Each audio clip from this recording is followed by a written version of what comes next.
in Soweto. Recapping the top story, President Cyril Ramaphosa has confirmed he had a telephonic conversation with U.S. President Donald Trump this morning ahead of Ukrainian President Volodymyr Zelensky's visit to South Africa. A full update follows at the top of the hour. And coming up in your sports this hour, Blitzboks get triple boost ahead of LA Sevens. Vardy leaves Leicester after 13 years with the club, and Comrades Marathon announced down run distance. More details at 3:30. SAFM 104 to 107 nationwide. Leading the conversation. El Clasico is here. Barcelona takes on Real Madrid in the Copa del Rey final. And you can catch every moment on S3 or stream live on SABC+. Watch two of the world's biggest teams fight for Spanish football's ultimate trophy. Don't miss out on the heart-pounding action. Head to sabcplus.com to register right now. Or tune into S3 on Saturday 26 April at 9:30 p.m. for the live broadcast. This is the Copa del Rey final. Barcelona versus Real Madrid. Proudly brought to you by SABC Sport, your home of great football. For the love of the game.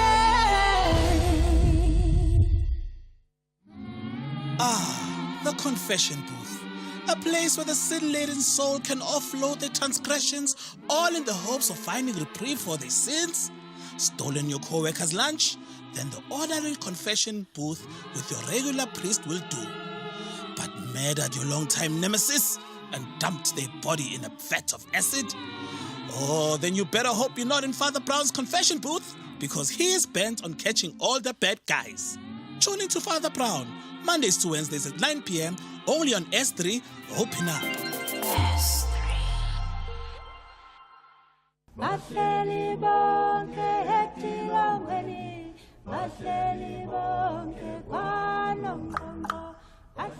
April is Freedom Month, a month to reflect, celebrate, and move forward. SAFM is bringing you powerful stories, insightful debates, and voices that shape our nation. Stay tuned to SAFM, where freedom, history, and the future meet. SAFM, leading the conversations that move us.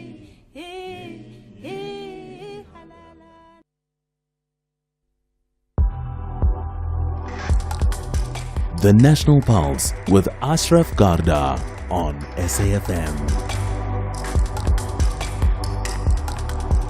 You're listening to the National Pulse, weekdays 3 to 6 p.m. There's absolutely no question what's moving the National Pulse today. It's a case of what's not moving. What's not moving is the thing that should have moved on the 1st of May. I'm talking about the 0.5 percentage point increase of VAT to 15.5%. Yes, no, maybe, if, never mind all the notifications you may have received from different banks and other insurance companies and medical companies that you may have to pay. Well, it's not going to happen. It's been pegged at 15% for now. And many may say, long may that continue, isn't it? I wonder what's your one word. If I asked you, because I'm clear you have a view on this one, it's an emotional connection, isn't it? So what's your one word that best for you describes your state of emotions and feelings upon hearing, effectively close to midnight, that VAT hike that should have gone up to 15.5% has been scrapped, out, finish, klar, permanent? We'll see. What do you think? Tell me. You can WhatsApp right away, 0614 104 107, text or voice note, just one word. And later on, you can call in to 086 000 2032. But you can also post right away on the X page, X Factor, tweet it out, tag SAFM Radio, and tag me on Twitter at Ashraf Garda. Use that hashtag, The National Pulse. Now, in the light of all of that, there's clearly going to be lots of different reaction. So we'll chat firstly to the EFF. They, effectively, not just, as you know, they oppose the VAT hike, but not just that, they effectively are now saying that in the light of what's happened, they've called for the Minister of Finance, Enoch Godongwana, as well as the Director General of the National Treasury to resign with immediate effect, effectively a vote of no confidence. I wonder whether you concur with that. We should chat to the EFF shortly. We'll also chat to, as part of our Global Watch, just trying to understand the reasons behind Zelensky's visit to Africa, in this case South Africa. We're talking of the Ukrainian leader. And that, as you know, has also been cut short because of, renewed bombings in his home country, with at least 9 people dying. But what's the game plan? What's the end game year regarding this issue? So we'll talk about that too. We'll also talk about the MK party. They have effectively been protesting. They suggesting that Volodymyr Zelensky should not have been in South Africa in the first place. All that and a whole lot more. Let me assure you that over the next 3 hours, we'll cover our bases with a whole lot of different reflections from different political parties. But let's get then to the EFF position. They are certainly calling for the Minister of Finance to step down. Sinao Tambo with me, the EFF national spokesperson. Thank you for your time and connecting to us here on the National Pulse. Thanks, Ashraf, and greetings to the listeners. Thank you. Okay, it seems a bit drastic. We're already rejoicing and there's no 0.5 percentage point increase in VAT, but you're moving a step further. You actually want the Minister and the DG to step down. Why? Look, we think that the Minister of Finance and the Director General of the National Treasury have been completely irresponsible with this entire budgeting process. So if you remember correctly, in February, we were presented with a fiscal framework which included a proposal of a 2 percentage point VAT increase. They had to backtrack on that. They subsequently came back with a proposal of a 0.5% VAT increase and then secured votes for that through the support of having guaranteed certain political parties that they will review the VAT increases over a 30-day period. Now, this was not being done over that entire time, and it took the court application of the EFF, we believe, to apply the necessary pressure to the Minister of Finance to reverse a decision that he had no intention of reversing. And if you look at the court papers, where he states explicitly that he has always been of the view that the VAT increases will come into effect on the 1st of May, it shows you that the agreement to look through for alternative revenue proposals for over the 30-day period were disingenuous, duplicitous, and deceitful. So we are calling for a resignation on that basis, first and foremost. But also the Minister has missed the deadlines that are necessary to pass certain bills as it relates to the budgeting process in its entirety. So we think the fiscal uncertainty that has caused commotion for small and big businesses, has caused commotion for the stock markets and for investor confidence, and any responsible Minister of Finance would have resigned at this stage. And I think to show you the disingenuousness with which the Minister of Finance has been engaging, the media advisory published this morning doesn't include any alternative revenue generation proposals from any political party or stakeholders. He just speaks to the fact that he's going to explore expenditure cuts, which is essentially austerity, that will affect health budgets and education budgets and possibly even social grants. So he doesn't have the necessary imagination to interact with proposals by political parties and stakeholders to implement alternative revenue generating mechanisms to offset the impact of the 75 billion that he claims is going to lose through the VAT increases. So we think he's out of his depth and should resign if he has any interest in this country moving forward. All right, let's pick out a few things there. Firstly, you made the point that that the Minister of Finance effectively buckled now under pressure, chiefly because of the EFF's court application. In fact, the DA is saying the same thing. So those are two parties. Then there are other parties who have not put forward a court application, but in many ways they've been part of the grouping that has attempted to negotiate or renegotiate with the ANC. And I'm talking about parties like Action SA and Rise Mzansi and a few others too, to say, come on, let's see a different way of doing things now. I find it puzzling that everybody seems to be claiming the victory here. Look, I'm not interested, and I think certainly the EFF is not interested in what has been occurring the whole day. And we've been communicating this message that there's an Olympics of claiming victories happening now. Everyone is having a victory lap. And I don't think we should be participating in that as well. What we should be doing, in actual fact, is interrogating the mechanisms through which the minister is going to effect the decisions that he wants to effect. Because we argue that the minister states in his media advisory that he's going to withdraw the Division of Revenue and Appropriation bills which he has presented to Parliament and reintroduce new ones which will incorporate the expenditure cuts that will be effected as a result of the removal of the VAT mechanism to generate revenue. So if he does that, it means he's going to introduce new proposals in terms of the Division of Revenue bill and the Appropriations bill in the coming weeks. But the Money Bills Act which is the legislation that guides the three phases of budgeting, demands that the Division of Revenue Bill and Appropriations Bill must be in line with the fiscal framework. So the question we are asking is that these two bills that he's going to introduce in the next coming weeks will be in line with which fiscal framework? Because the fiscal framework, which was adopted by Parliament a couple of weeks ago, has a VAT increase in it, and can't inform new bills which will not be in sync with it because the legislation doesn't allow that as well. All right. So what is going to happen now? Is it going to withdraw the previous fiscal framework? Is it going to introduce a new fiscal framework? And is the introduction of 3 pieces of new legislation feasible before the 1st of May? So that's what we should be talking about rather than having victory laps. Well, I mean, but certainly everybody are told that many parties are talking about victory anyway, right? Right. Just a few things before I let you go. One, then, the call for resignation, that makes the point that in terms of the minister's leadership, poor or not, that he acts completely on his own. And I'm going to argue the point that, I mean, he has to be part of a lobby, of a caucus that first from his own political party and then broader within the GNU, right? Surely he's not acting on his own when he first suggested 2 percentage point increase.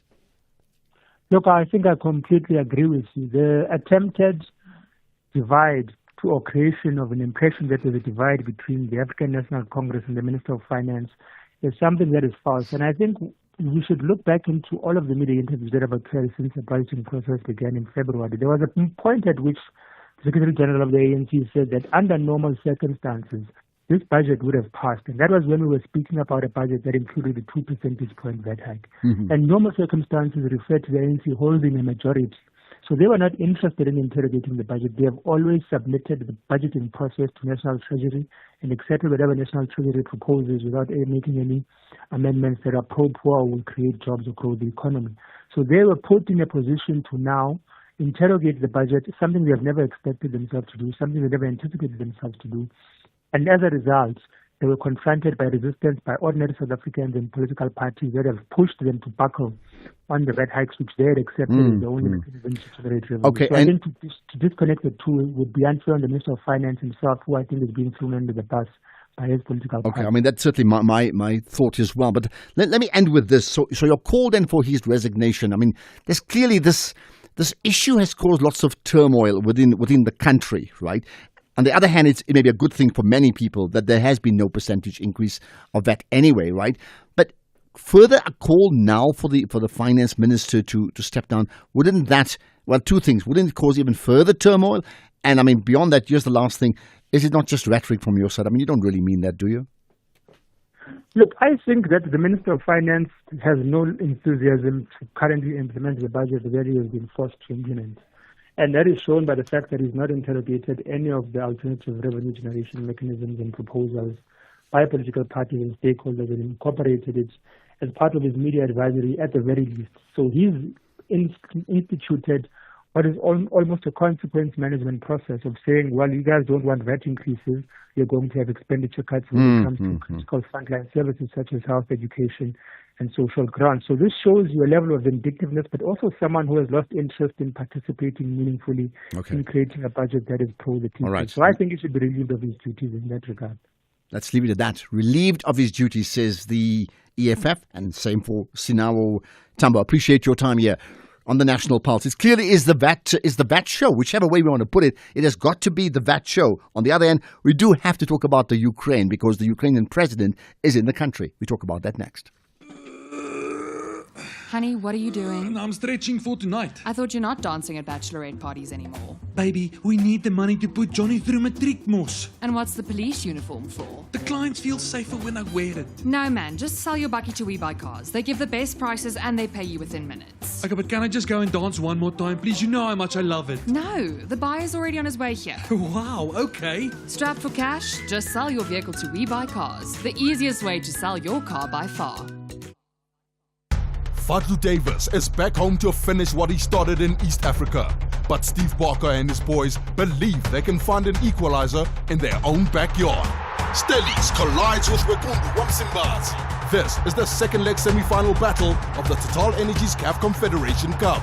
Catch the spectacular contest of African football. Stellenbosch FC versus Simba Sports Club. This Sunday, 27 April at 2:30 p.m. Streaming live on SABC Plus, SABC One, and SABC radio stations. Proudly brought to you by SABC Sport. For the love of the game.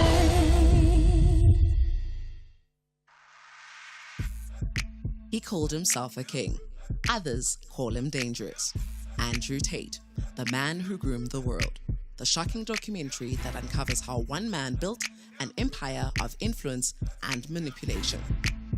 From viral videos to global headlines, discover the truth behind the persona and the impact on millions of young minds. Andrew Tate, the man who groomed the world. Thursday, the 1st of May at 10 p.m. on S3. Open up.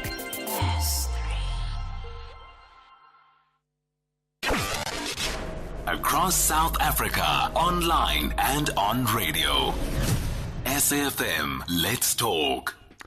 Well, it certainly is the Bat Show on the National Pulse, but let's just for the moment talk about another significant position that's happening in South Africa, which is that the Ukrainian president, remember him, well, he's in the country, and I'm talking about Zelensky, right? He's in the country at a time when many people would have thought that was never going to happen because of perceived differences between South Africa and the Ukraine. But, you know, things change in the world of politics. So he's been in the country, maybe a short visit, and we'll explain why.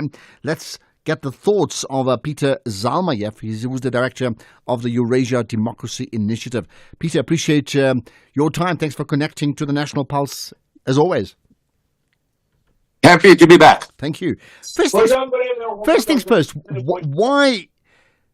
What's the end goal of Zelensky's visit to South Africa or to the African continent? Well, I don't think there's necessarily an end goal. This is just the beginning. This is the beginning goal. I mean, we're just starting to act proactively on the African continent simply because Ukraine had been missing in action ever since the breakup of the Soviet Union and the emergence of an independent Ukraine. Ukraine has ceded initiative to the Russians who have acted as the heirs apparent to the legacy of the Soviet Union, obviously reaping all the benefits from the Soviet Union having fought against apartheid and supported some initiatives, fought against the Yankees. And so it's definitely used this legacy to its advantage. It has inherited all the embassies, like physical embassies around the continent, and Ukraine was left with pretty much nothing. So since the war started, Ukraine has opened 7 additional embassies on the African continent. And this is, once again, the first visit of a Ukrainian leader ever to any African country. And this comes on the heels, obviously, of Ramaphosa's visit to Ukraine back in the summer of 2023. Beyond the symbolism of this at this point, I would have to keep my expectations low. And you also have to consider that Zelensky has had to cut this visit short, as he announced, because of this record shelling of Kiev that's just happened, the barbaric shelling of Kiev by drones and ballistic missiles, which caused the death of over 10 people, at least. Right now, there's a lot of people that are being dug out. And obviously, the failing talks in London and the threat hanging over this peace process of the United States just simply walking away, as both Trump and Marco Rubio have said. Well, in terms of the shelling of the Ukraine in the absence of the president, yes, I know he's rushing back. Do you think that that's a wise thing? I mean, it shows a sense of humanity. It shows a sense of caring for his people. But would his job and mission be better served by staying put in South Africa if it's possible, with South Africa having a unique position and conversations with the Russians, that perhaps he could influence South Africa even more so against the Russians and therefore play a greater role in ending that war? Well, I would say, I mean, just based on my experience of traveling in Africa for the past month and a half, the popular opinion is decidedly not on the Russian side. I mean, you can quibble and you can argue about what the South Africans believe about the conflict, if they have bought into any of these Russian arguments, how that this is a defensive war, this is a war to prevent the expansion of NATO. But I think largely on a kind of human level, there's a lot of sympathy for Ukraine because people do see this as a conflict between David and Goliath. You know, there's a clear underdog here, and that's Ukraine, and we see that. And yes, South Africa, I mean, it can definitely, punch not above its weight. It can punch its weight. It's one of the biggest countries on the continent. I think it should have proposed a long time ago to be the mediator in this conflict. If Saudi Arabia has done that, if Turkey has done that, why not South Africa? Specifically, and especially because there's already that inherent trust in the South Africa-Russia relations, considering that South Africa has been a member of BRICS and has been very studiously avoiding taking sides in this conflict. Yeah, I think that's a very important point. So having said that, outside of saying let's open up more embassies on the continent and let's make up lost ground for, let's call it the PR lost ground, in terms of specifics today, could you pick up anything interesting which, A, the president of South Africa, Ramaphosa, said, and B, the leader of the Ukraine, Zelensky, said today to each other, of course, in the full view of the global media? Well, I mean, a lot of this will be happening behind the scenes, and we'll just have to wait to see what they say at the press conference that's coming up. And I am actually on my way there. I hope to maybe be able to make it to the press conference in Pretoria. We'll just have to see.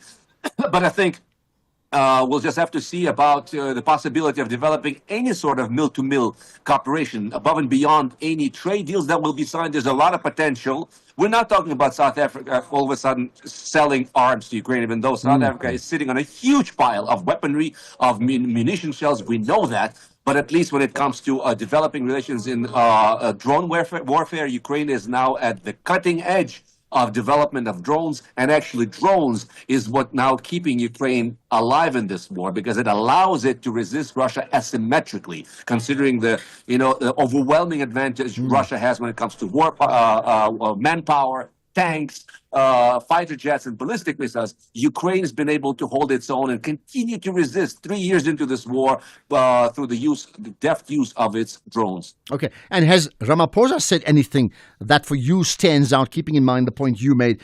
South Africa maybe doesn't need to punch above its weight, but certainly needs to punch at its weight, but to do that effectively. Yeah.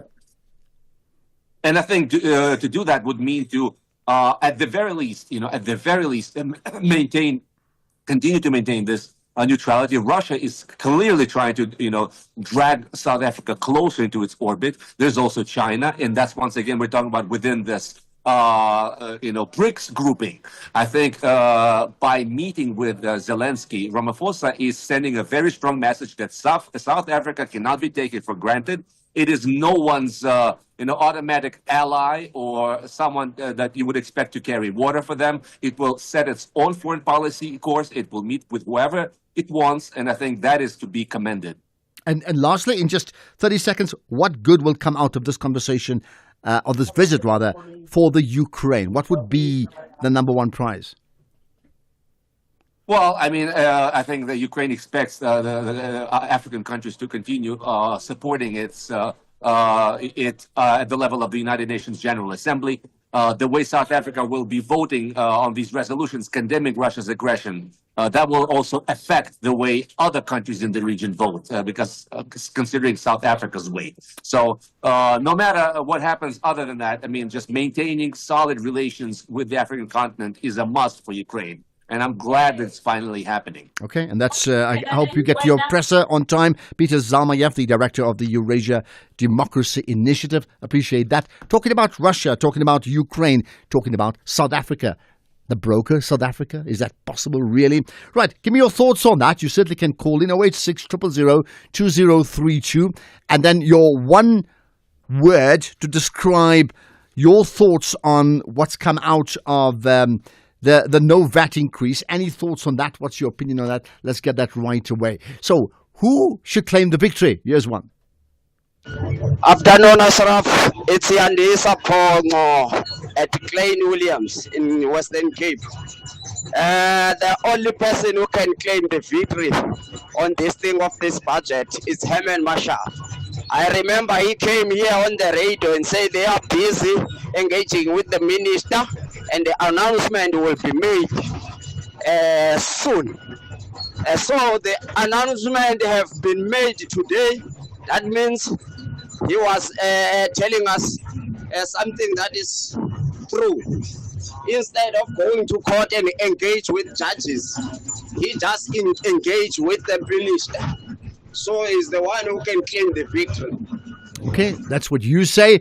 Others may say something completely different. Here's another point. The Minister of Finance, Enoch Godongwana. Okay, let me do that, yeah. I think for the EFF to come up with the idea of a Minister of Finance, Enoch Godongwana, to step down, I think it's a good move, because we can't place a comrade or a cadre deployment on the strategic position like a Minister of Finance. I think now it's time for all the political parties to unite in the parliament to remove Kodongwana.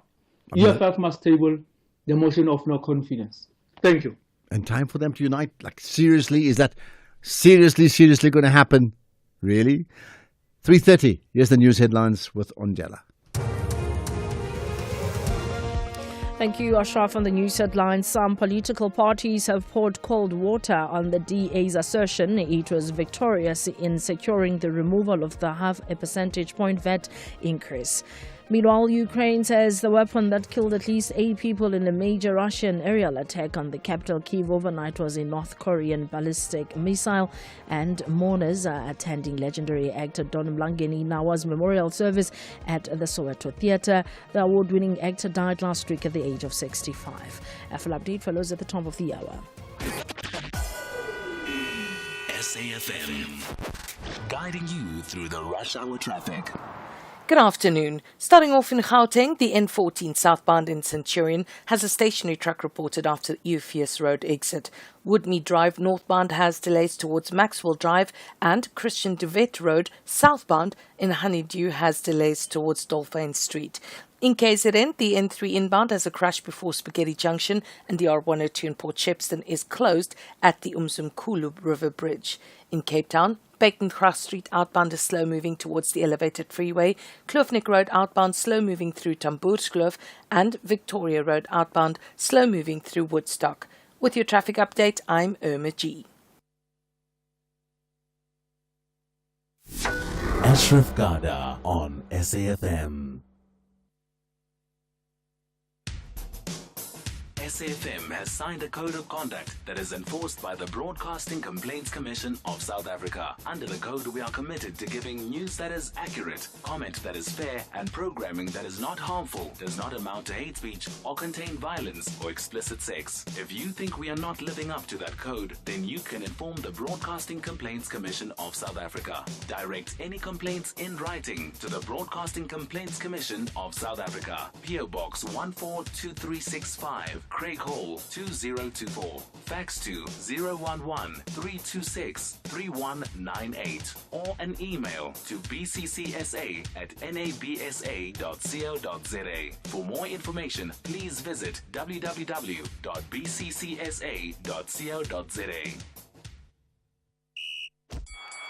This is SAFM Sports with Tumi Nkgapele.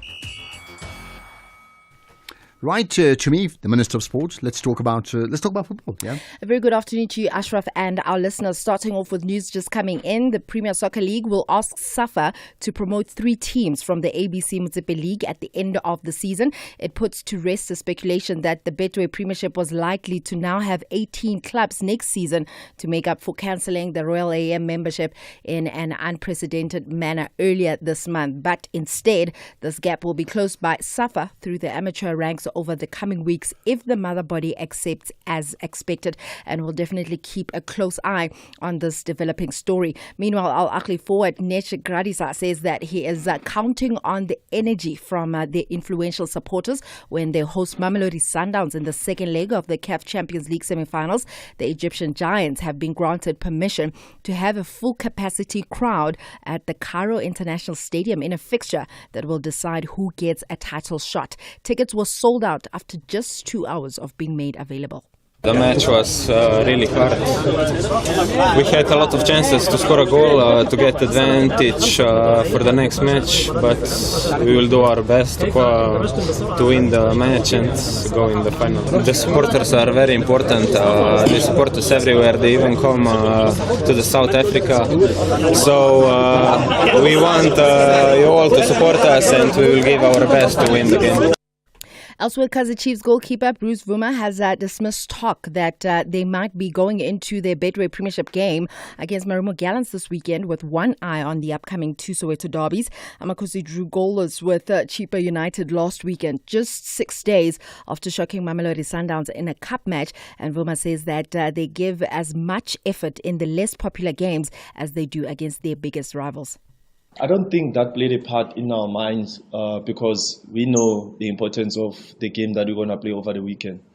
We know that we need points. We know that we're not in a position that we would like to finish, at the end of the season. And also, we know that us winning the so-called like small games or not playing against a bigger team, we know the importance of it because it can take us higher up in the league, So I wouldn't say that our players are focused on the derby at the moment, because right now every game is like a final for us. Marumo, when we win, we know we get the momentum going into the next game. We know we're getting the maximum points that we need, in order for us to finish better in the league. Then Jamie Vardy has decided to leave Leicester City at the end of the current season. After almost 13 years at the club, Vardy will leave at the end of the season, having made more than 400 appearances and having helped the club win a Premier League title and FA Cup. The 38-year-old, who has scored 198 goals, is not expected to retire from football and is believed to have lucrative offers on the table from the MLS. Then in rugby, the Blitzbok has been boosted by the return of Ronald Brown, Conrad Lockyer and Mfundo Ndlovu ahead of the 7th World Championships in Los Angeles. Brown was injured in the Vancouver tournament in February, while Lockyer missed the previous tournament in Singapore. And the trio could replace the Volkhuman, Donovan Don and Sebastian Yop in the squad. In terms of where the Blitzboks are in the standings, they finished 4th on the standings after the 6th tournament regular season and are in Group A with Argentina, France and Great Britain, with the top 2 teams progressing to the semi-finals. In tennis, Gael Monfils became the oldest winner in the history of the Madrid Open after coming from behind to beat qualifier Borna Gojo yesterday. The 38-year-old rallied from a poor start to win 1-6, 6-2 and 6-4 for his first win in the Madrid since 2022. Now Monfils will face the defending champion Andrei Rublev in the next round. And finally, in cycling, SA cycling legend Daryl Impey has been appointed as the new head coach of the New South Wales Institute of Sports Endurance Cycling program. This program is viewed as a nurturing ground for talent, and Impey will continue in his role as the director of Sportive for Israel's Premier Tech Pro Cycling team, saying that it will come as an advantage to his new athletes for him to remain there also. I'll have more on other sports just in a quick the one next before hour. you say goodbye. Just your quick take on this PSL increase of teams, increased not really position in increasing. terms of where they Yeah. are. How many teams normally we have in the league? 16. Right, so we've lost one team. We've lost So we're one down team, to and now 15. and usually only 2 teams are promoted from the lower league, which is the Motsepe Championship, and now there's a request for 3. Obviously, that third one going to replace Royal AM in the league. Okay, so we the are 2 yet gets to see. promoted will replace the 2 that gets demoted or relegated. Anyway, so that will be the same. And then but we there's have an one other extra one. one. Okay, got that. So Yeah. that makes sense. Yeah. All right, got that. More sport in an hour. Hey gorgeous, want to keep your glam game strong and your bank account happy? It's time for big beauty savings at Dis-Chem.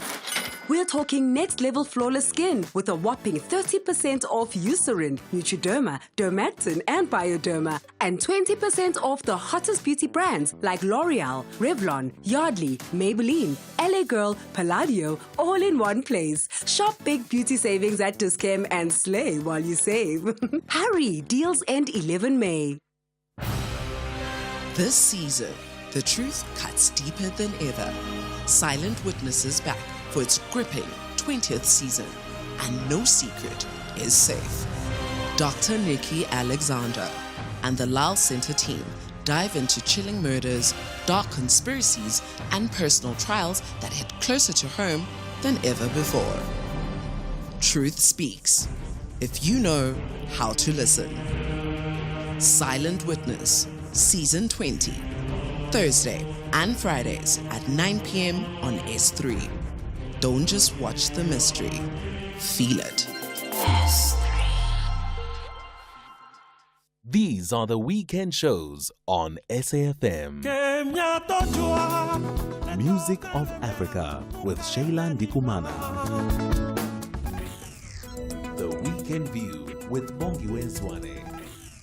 The Jet Set Breakfast with Michelle Constant. Seasons with Khomotso KG Mwekezi. The soundtrack of your life with Ernest Pillay. Weekend Sundowner Classics with Kutlwano Masote. Spotlight with Zai Khan. The Weekend with John Gericka. Shifting Your Lens with Bertha Charuma. This is SAFM. X at SAFM Radio and at Ashraf Garda. Okay, we should be getting, you may know that on the one hand we've been discussing Ukraine and a conversation, a very interesting one with Peter Zalmayev. You can catch that podcast of that conversation as well as the one with the EFF up just now. In fact, we posted on Twitter, but also go to safm.coza, /podcast/ The National Pulse to find it anywhere. So we'll chat to the MK party shortly about their position regarding Zelensky's visit to the country. But here's a chance for me to take your calls for now. So let's start with Ronald. I was going to say Ronaldo. Let me not say Ronaldo. We'll stay with Ronald in Midrand. Hi, Ronald. Hello. Yeah, that's right. How are you? Yeah, I almost called you Ronaldo, man. But go for it. Yeah, what's your point? No, that's an honor. I know. I want to support the withdrawal of the VAT increase. Mm-hmm. And also compliment the parties that stood the ground in representing the people of South Africa. This shows that the ANC have lost touch with the ordinary masses. They don't represent anyone anymore. How do you have a situation where a colleague in the government is saying, in my department, capacitate me, I'll collect the money that you need to run the government, and you deny it because you are so obsessed about inflicting endless pain to the poor people of South Africa. Big ups to Umkhonto Wesizwe Party for standing its ground on this issue of VAT increase. I know that DA and EFF were using VAT increase to negotiate their position in the government of national unity, but MK was doing it on a principle. So MK were doing it on a principle. DA... And what about the EFF? I mean, the DA took them to court. The EFF did the same thing, right? But you're saying for different reasons. The EFF can at least claim the victory. DA, we know that if the ANC agreed to drop the expropriation bill and the Bella Act, they will have gone with the VAT increase. So you were using it to blackmail the ANC. At least the EFF spend money to protect the people, just like the MKP went to marches and mobilized the people against the VAT. Okay. Thanks for that comment, Ronald in Midrand.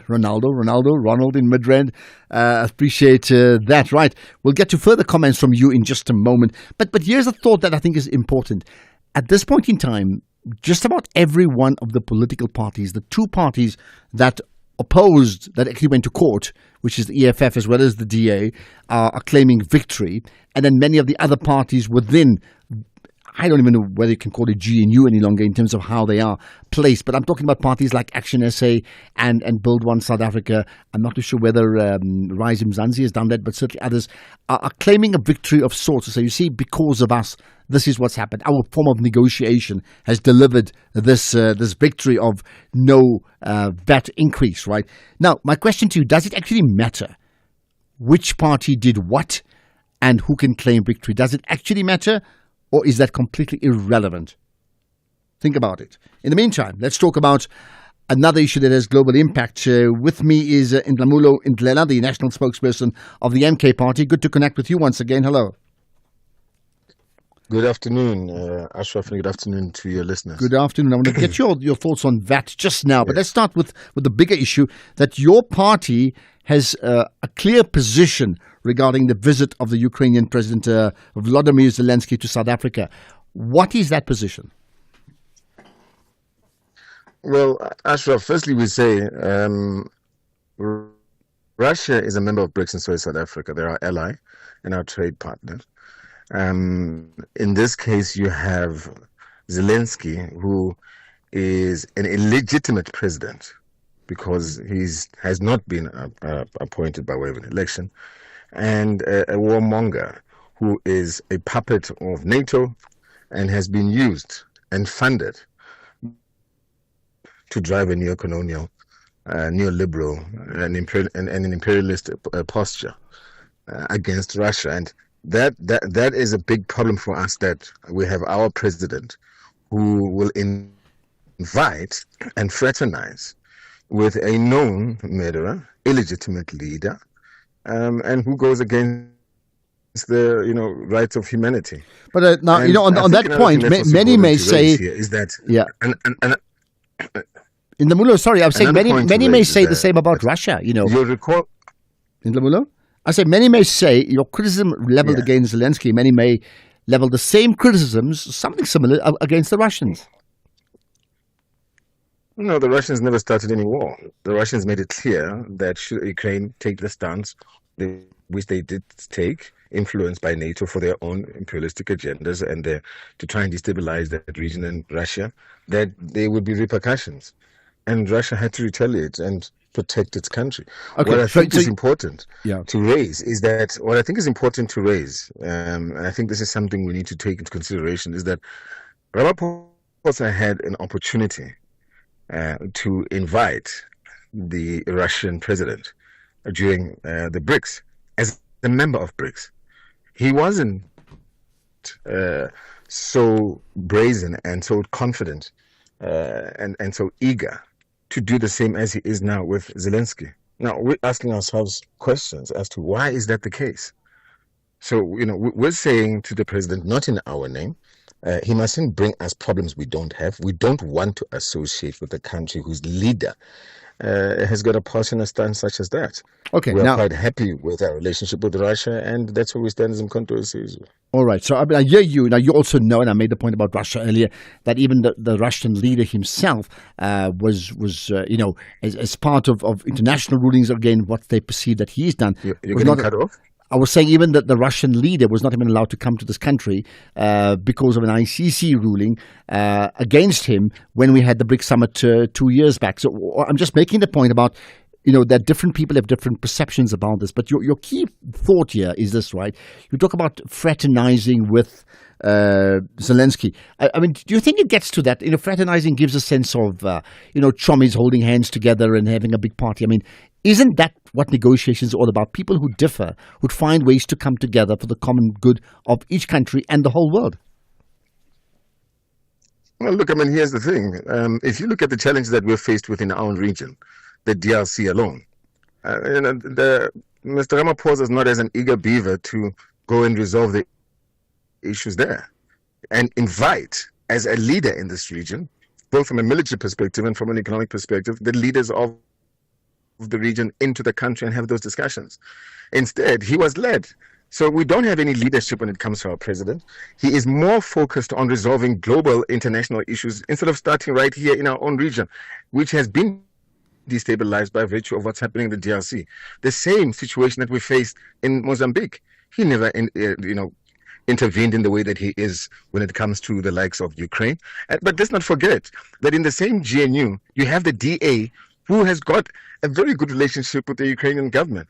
And as we know, the DA is the leader, the coalition leader of the GNU. And whatever they say, Ramaphosa acts on.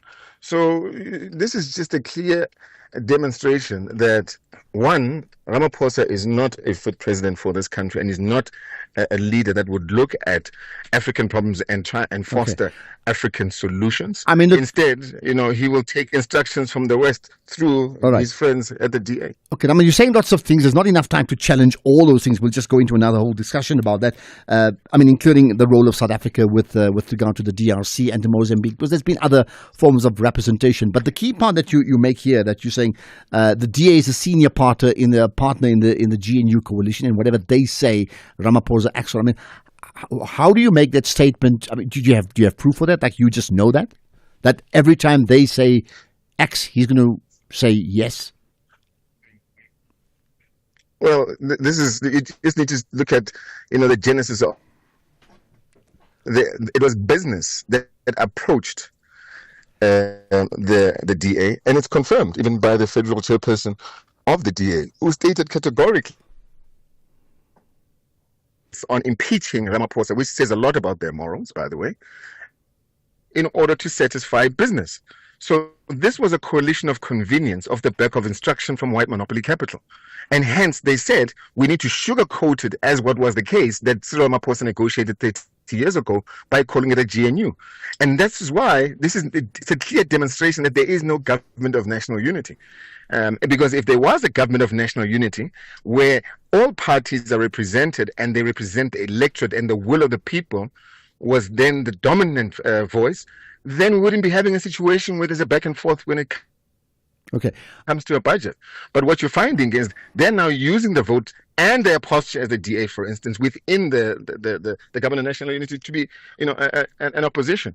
So they do dictate to Ramaphosa, and you can tell that even their stance when it comes to expropriation bill, the Expropriation Act as well as the Bella bill, what their stance is, and they're using that as a bargaining tool. Well, I mean, they've made that stance. I mean, I'm just saying, you give the impression that they tend to agree on everything, whereas they have differed fundamentally on many other thoughts, right? But let's just stay back with the issue of Zelensky. So I understand as well that Ramaphosa confirmed that he had a meeting with Donald Trump today before we actually had a chat with Zelensky. I just want to get your thoughts on that right after this. CFI, a global leader in online trading, is now in South Africa. Access 15,000 plus instruments, currencies, stocks, metals, crypto CFDs, indices, futures, and more on world-class platforms. Enjoy zero pip spreads, no commission fees, and 24/7 support for confident trading. Visit CFI.trade for a secure, transparent trading experience. Don't miss the National Pulse with Ashraf Garda, Tuesdays at 16:45. Proudly sponsored by CFI. CFI Financial, an authorized financial services provider. T's and C's apply. Fadlu Davis is back home to finish what he started in East Africa. But Steve Barker and his boys believe they can find an equalizer in their own backyard. Stellies collides with Wekundu Wamsimbazi. This is the second leg semi-final battle of the Total Energies CAF Confederation Cup. Catch the spectacular contest of African football. Stellenbosch FC versus Simba Sports Club. This Sunday, 27 April at 2:30 p.m.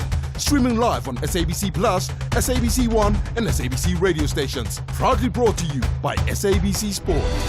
For the love of the game.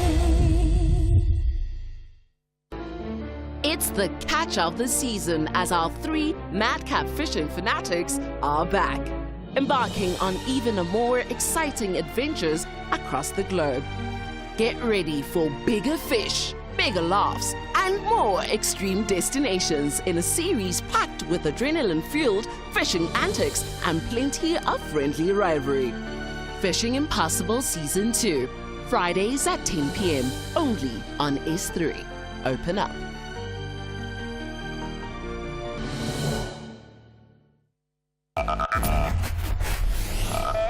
You're listening to the National Pulse. Okay, let's conclude our conversation with Ntlamulo Ndlela, the national spokesperson for the MK party. I said before the break about the fact that Ramaphosa had actually spoken to Donald Trump as a precursor to his conversation with the leader of the Ukraine. In the light of all the things you've said earlier on, what do you make of that conversation? You may not have the details, but the principle of that chat.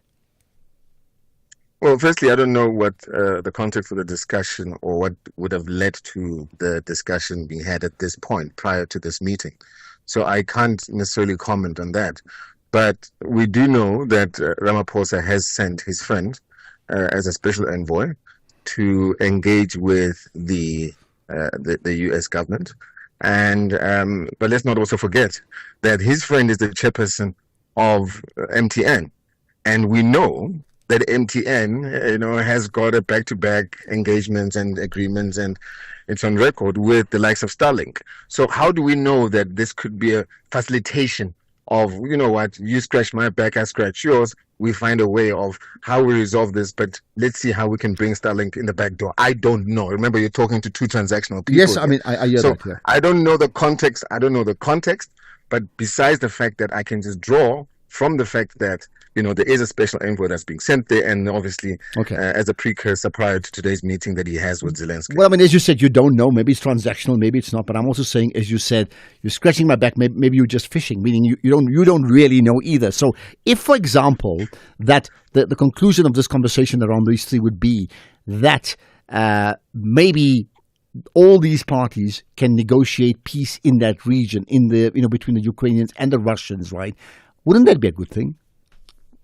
Well, I think at the same time, you're also speculating by saying that what I'm saying, I don't know. You don't know yourself. So let's not create a posture on either end that says that we both know, because you wouldn't be asking me the question. Well, I agree with that. I mean, I don't know. I'm asking you and you say you don't know either. I'm just, yes, I'm just saying we should not shut down what my posture is that could have been part of the conversation. Neither will I shut yours down. But my point is, don't say that, I don't know and then make it seem as if you know.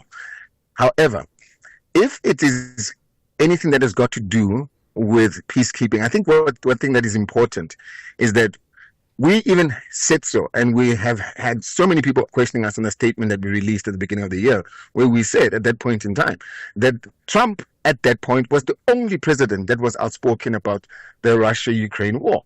And the fact that the U.S. government had spent close to $350 billion funding and fueling their fire and instead of silencing the guns there.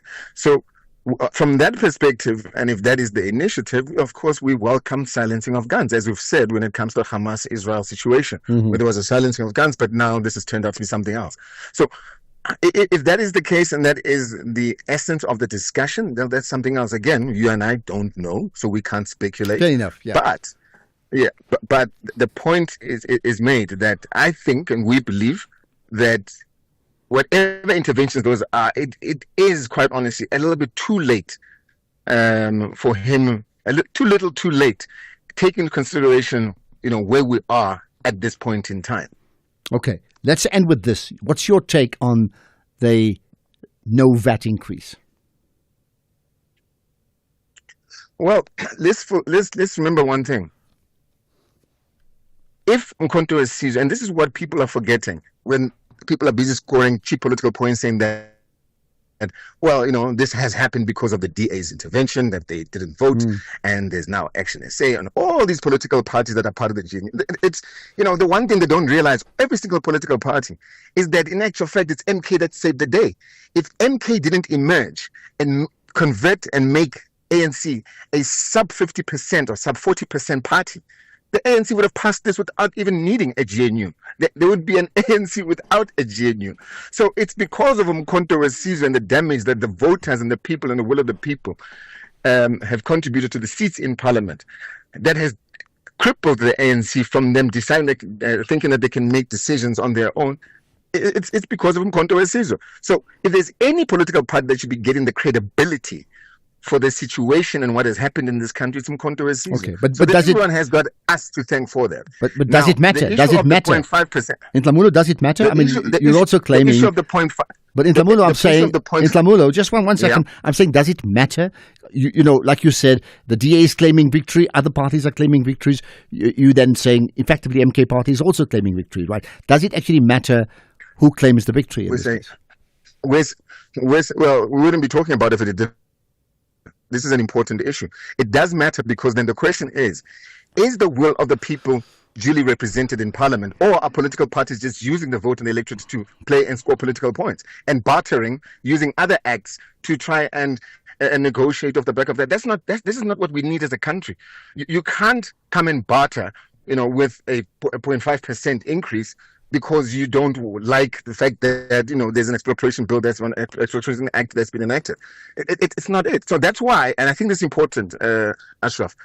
This is exactly why we are saying we need to change the constitution. We need a parliamentary sovereignty framework in this country where the true will of the people be represented. Okay. When the people say we don't want a VAT increase, you parliamentarians must implement. It can't have 40 people who sit in a portfolio committee making a determination for 20 million people, 30 million people who are poor, as to whether there should be a VAT increase or not, when in actual fact they don't want it. That cannot be a democracy. Okay. Democracy says taken, the majority view. Okay. Of course, one may say practically, but let's leave it at that in Tlamulo and Tlela. Practically, how to get a situation where every issue in the country is put forward by the will of the people. Do we do a referendum on every one of them? Interesting take that's been made by the spokesperson for the MK party. And just by the way, just picking up on the conversation that we had and the reference that I made to the president, via his Twitter account, Ramaphosa said, I spoke to President Donald Trump to discuss the peace process in the Ukraine. We both agreed that the war should be brought to an end as soon as possible to stop further unnecessary deaths. We both agreed to meet soon to address various matters regarding US-South Africa relations. We also spoke about the need to foster good relations between our two countries. Let's get the news. It's 4 o'clock. Here's Ondela.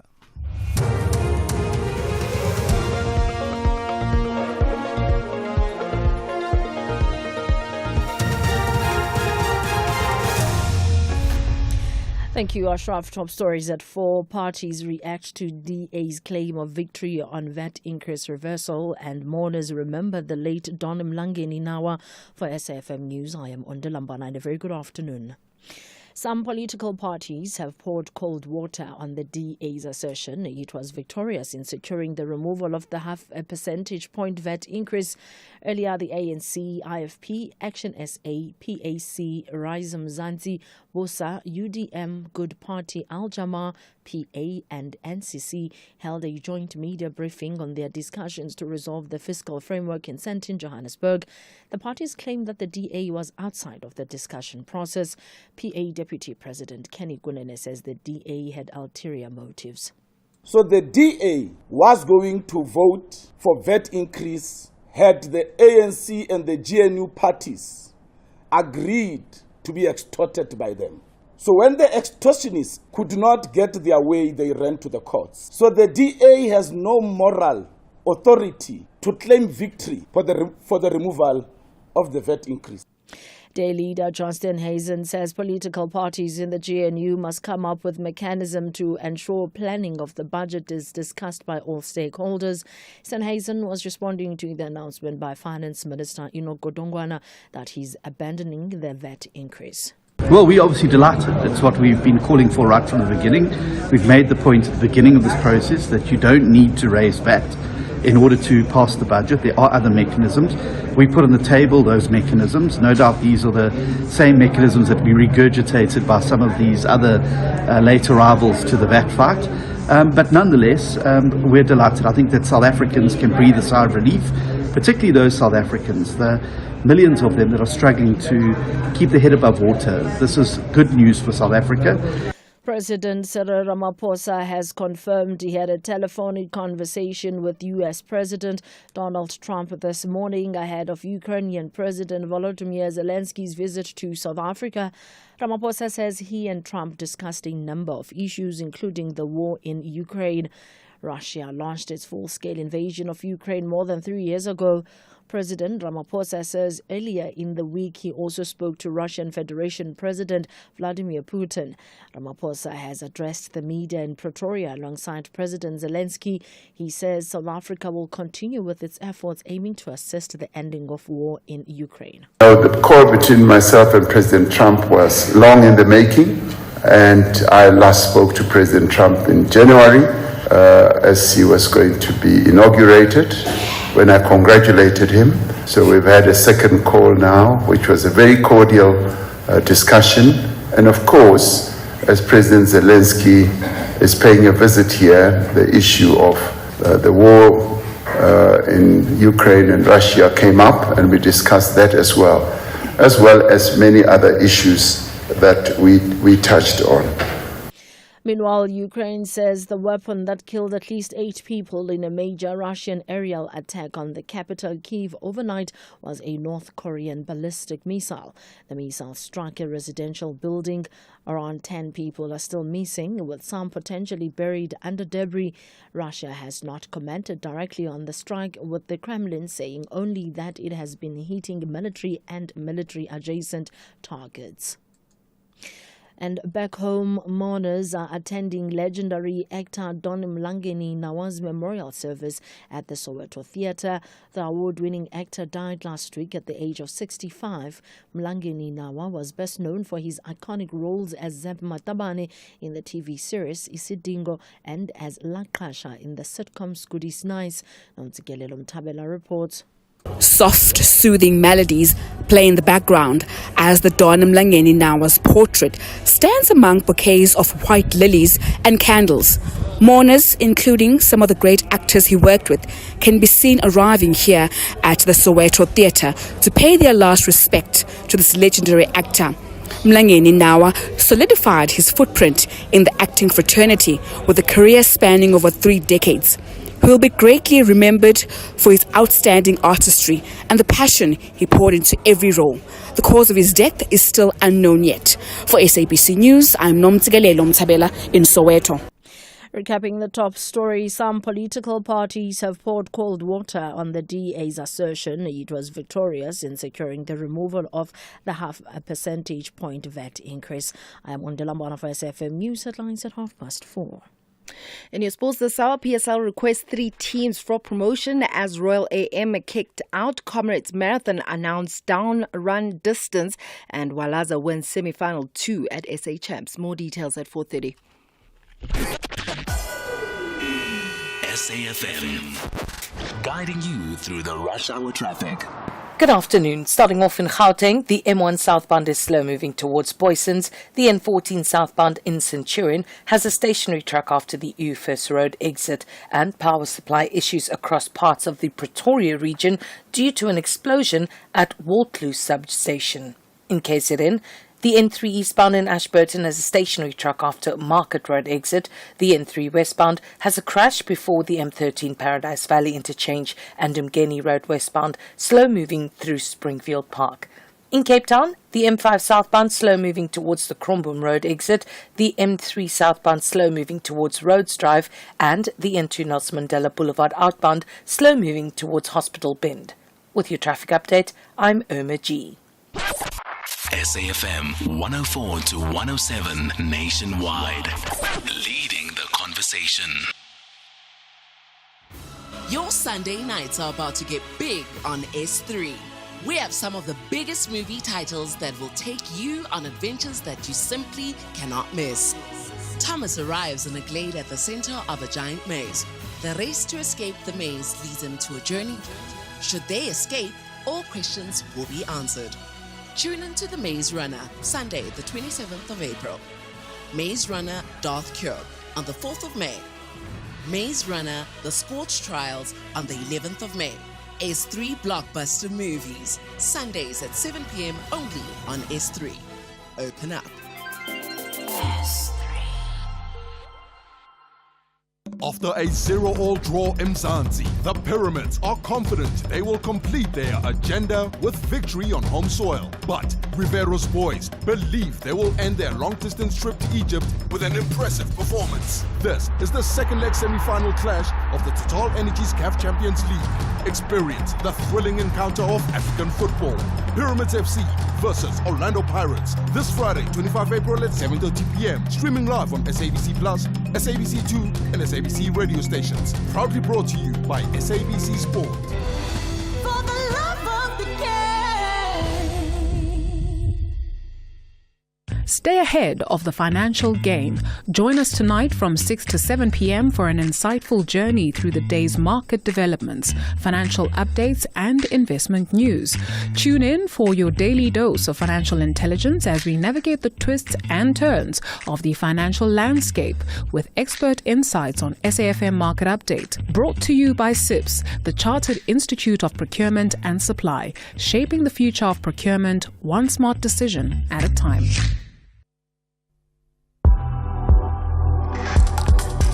The National Pulse with Ashraf Garda on SAFM. You're listening to the National Pulse, weekdays 3 to 6 p.m. So do you agree with a call by the EFF that the Minister of Finance should resign? Do you agree with that? And then in the conversation I had with Ndlamulo Ndlela, in fact, he also made the point that the President of South Africa, Ramaphosa, should also resign, not related to the VAT story, but just in terms of other issues, including the dealings with the Ukraine. Do you agree with that too? And then the third one is, in the light of what we now know, that there's no VAT increase, there's a serious issue now about, okay, how does that budget deficit get made up? There has to be a way that the money that was allocated to be, the income that was allocated to be derived from VAT, that will pay for many of the service delivery pressing issues that we need in the country, that will, well, there's a hole now. How do we make up that money? We don't really know now, do we, right? And the last one, perhaps the most significant one for today, is like every single party is taking credit. Even now, the MK party taking the credit too, right? Let me just see what we're going to do is, okay, we'll play some voice notes just now. There's some important ones. Let's get to different, because we will do this, run through different opinions from different political parties in terms of where they stand on this issue. What we do now have is the position of the Freedom Front Plus. With me is Dr. Corné Mulder, who's the leader of the Freedom Front Plus. Dr. Mulder, appreciate your time here on the National Pulse. Yes, thank you very much, and thank you for the opportunity. Thank you. And of course, your party had always opposed the VAT increase. What do you make of the outcome? Yes, I think it's a positive and a constructive outcome. I think that is what we've hoped for from the beginning. The Freedom Front Plus opposed the whole idea of a VAT or any tax increase, as a matter of fact. And we are happy that it played out in this way. You know, that famous saying, I think, is very much relevant at the moment, where it says failure is a stepchild, but success has many fathers, and I think that is what we are experiencing and seeing today. Everybody claims victory.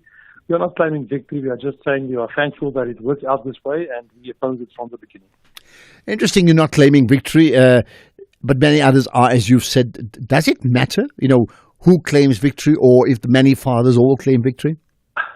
No, I don't think it doesn't really matter. I think the fact is that we came to the right decision in the end. Different parties had different strategies. I didn't think that the strategy to go to court is a very good one. I think that's not a constructive strategy. And in the end, we continued to engage. We continued to discuss and negotiate with the ANC. We had a meeting, as a matter of fact, yesterday. And in the end, this is where we are now. And I think that the people that benefit the most are the people that should benefit, and that's the general public. Now, many people are perplexed as to what caused the crumbling of the ANC position. What is your understanding? Is it that the ANC itself, within the ANC, then had different views compared to that initial 2 percentage point increase? Is it because of those of the court orders, the applications that were taken by both the DA and the EFF, right? Or is it the negotiations by different political parties like yourself and Action SA and Build One South Africa and Rise Mzansi and many others and Good Party too? Which one is it?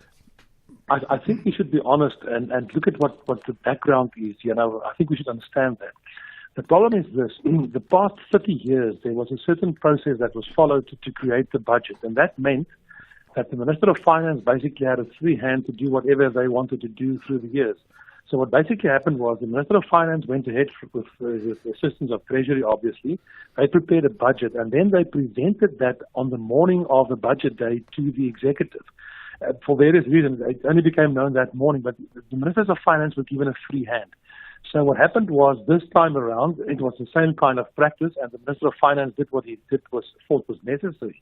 And then he proposed that, and suddenly everybody was confronted with a 2% proposed VAT increase. And it also came to a very much to a surprise for the ANC itself. With all no doubt, the ANC was also not in favor of a 2% VAT increase, but now suddenly they had to save face. This is a minister from their party, basically. And I think it's because of the new process with the Government of National Unity. We will never go back to the previous situation where the minister had a free hand. From now on, necessarily, parties will have to negotiate with one another, come to an agreement because the budget is so sensitive. So that on the one hand. On the other hand, I don't believe the court case made any difference. There's no court judgment at this stage, and the court case can go either way. What did make a difference was there was pressure applied through different political parties, through negotiations, and also from the business community. And I think in total, if you look at everything, we came to a constructive and a positive result. Okay, here's the last thing. The issue of the shortfall. I mean, part of that budget was an allocation of expected income or revenue received via that, first of all, the 2 percentage point increase and then the 0.5 percentage point increase. Now, that's not going to happen. So what's going to happen? Yes. Where will the money come from? Because we do have bills to pay. Yeah. No, there will only be a shortfall if the expenditure side is kept as was proposed originally. Then there will be a shortfall. What now needs to be done is we need to look with a magnifying glass at the expenditure side. And we believe, and we make proposals in that regard as well, that there's a lot of things that can be saved in terms of unnecessary expenditure. If we can bring the expenditure side down, the shortfall may be much smaller or not even there at all.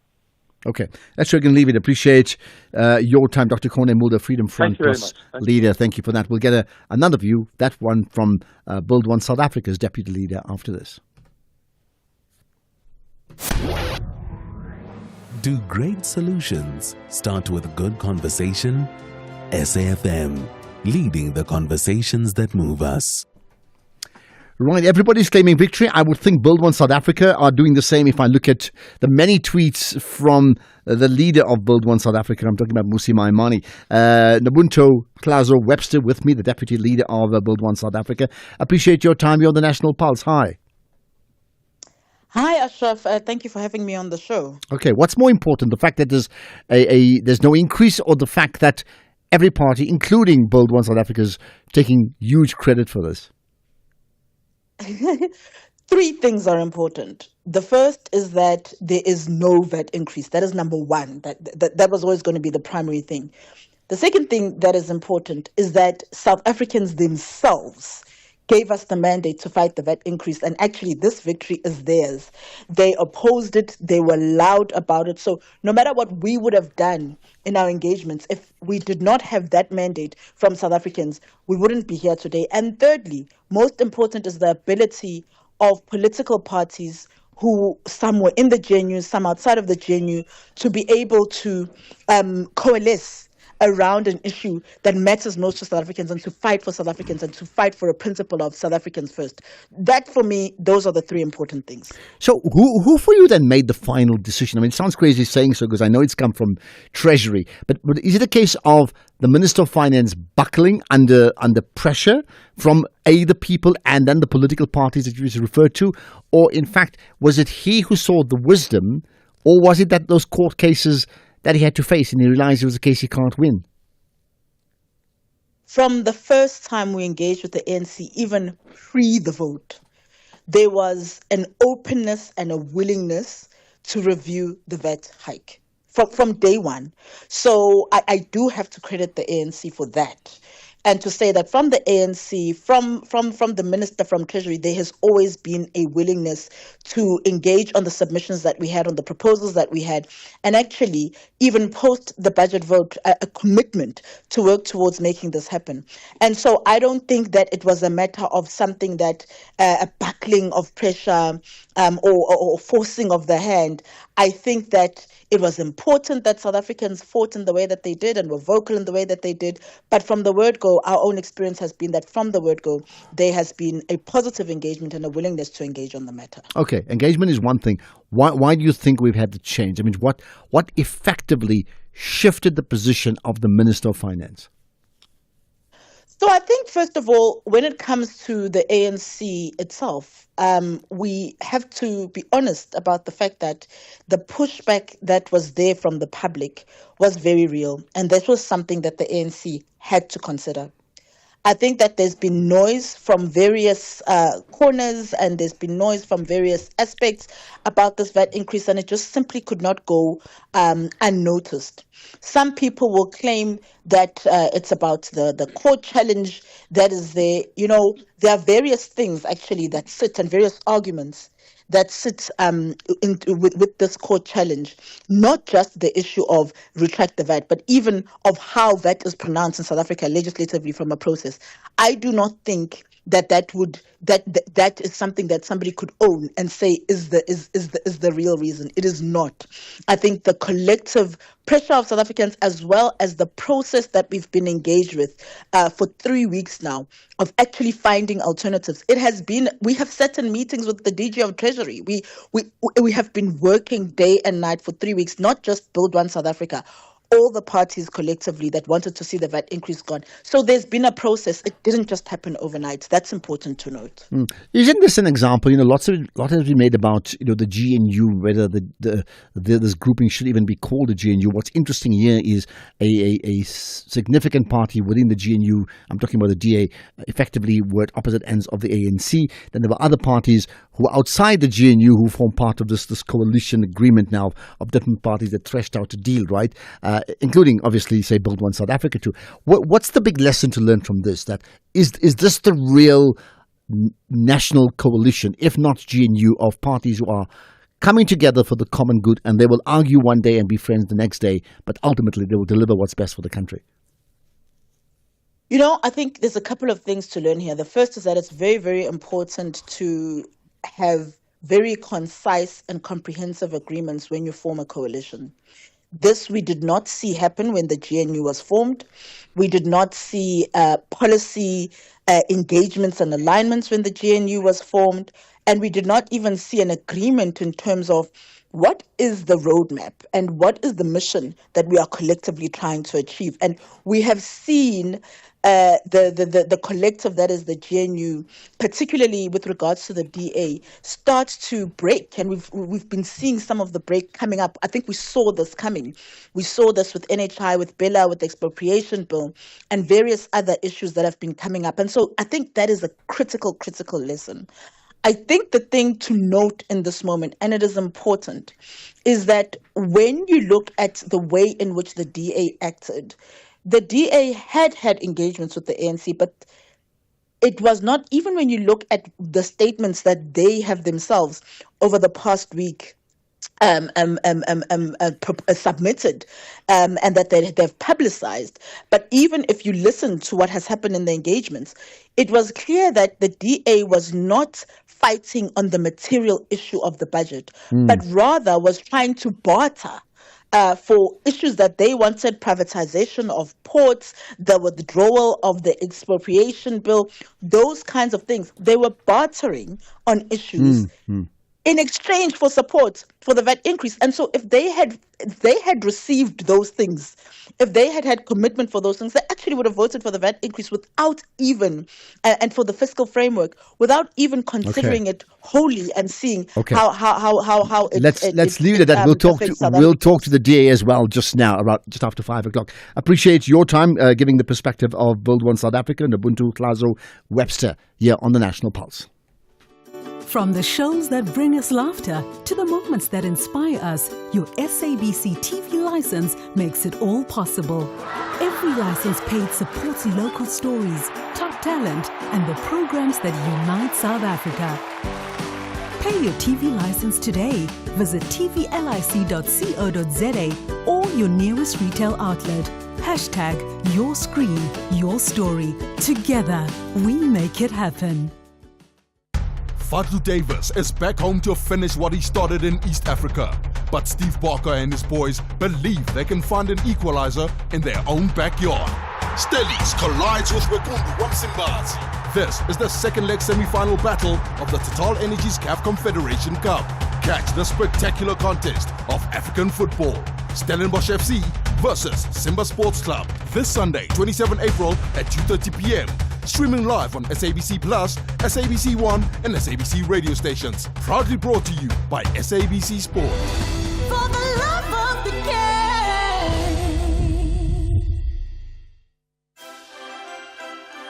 In an apartment far, far away. Mara Springs is not that far, Mos. Who's the narrator here? Sorry. Exists a room dedicated to who Morena refers to as the GOAT. From his very first soccer boots, right down to the shirt that he wore in his final World Cup, Morena has it all. Ask Morena anything about the GOAT, and the answer will roll off his tongue like second nature. Morena is not just obsessed. Morena is the GOAT's super fan. Uswile boy, it's me, super fan. Yeah, sure, boy. Tune in to Superfan Saturdays at 7:30 p.m. on S3 and watch contestants compete in challenges related to their favorite artist, ultimately lip-syncing to determine the ultimate superfan. SAFM music, crafted to make you feel real good.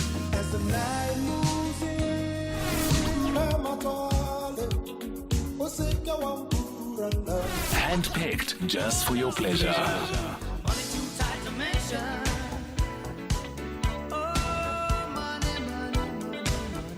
Classics sounding so good, only on SAFM.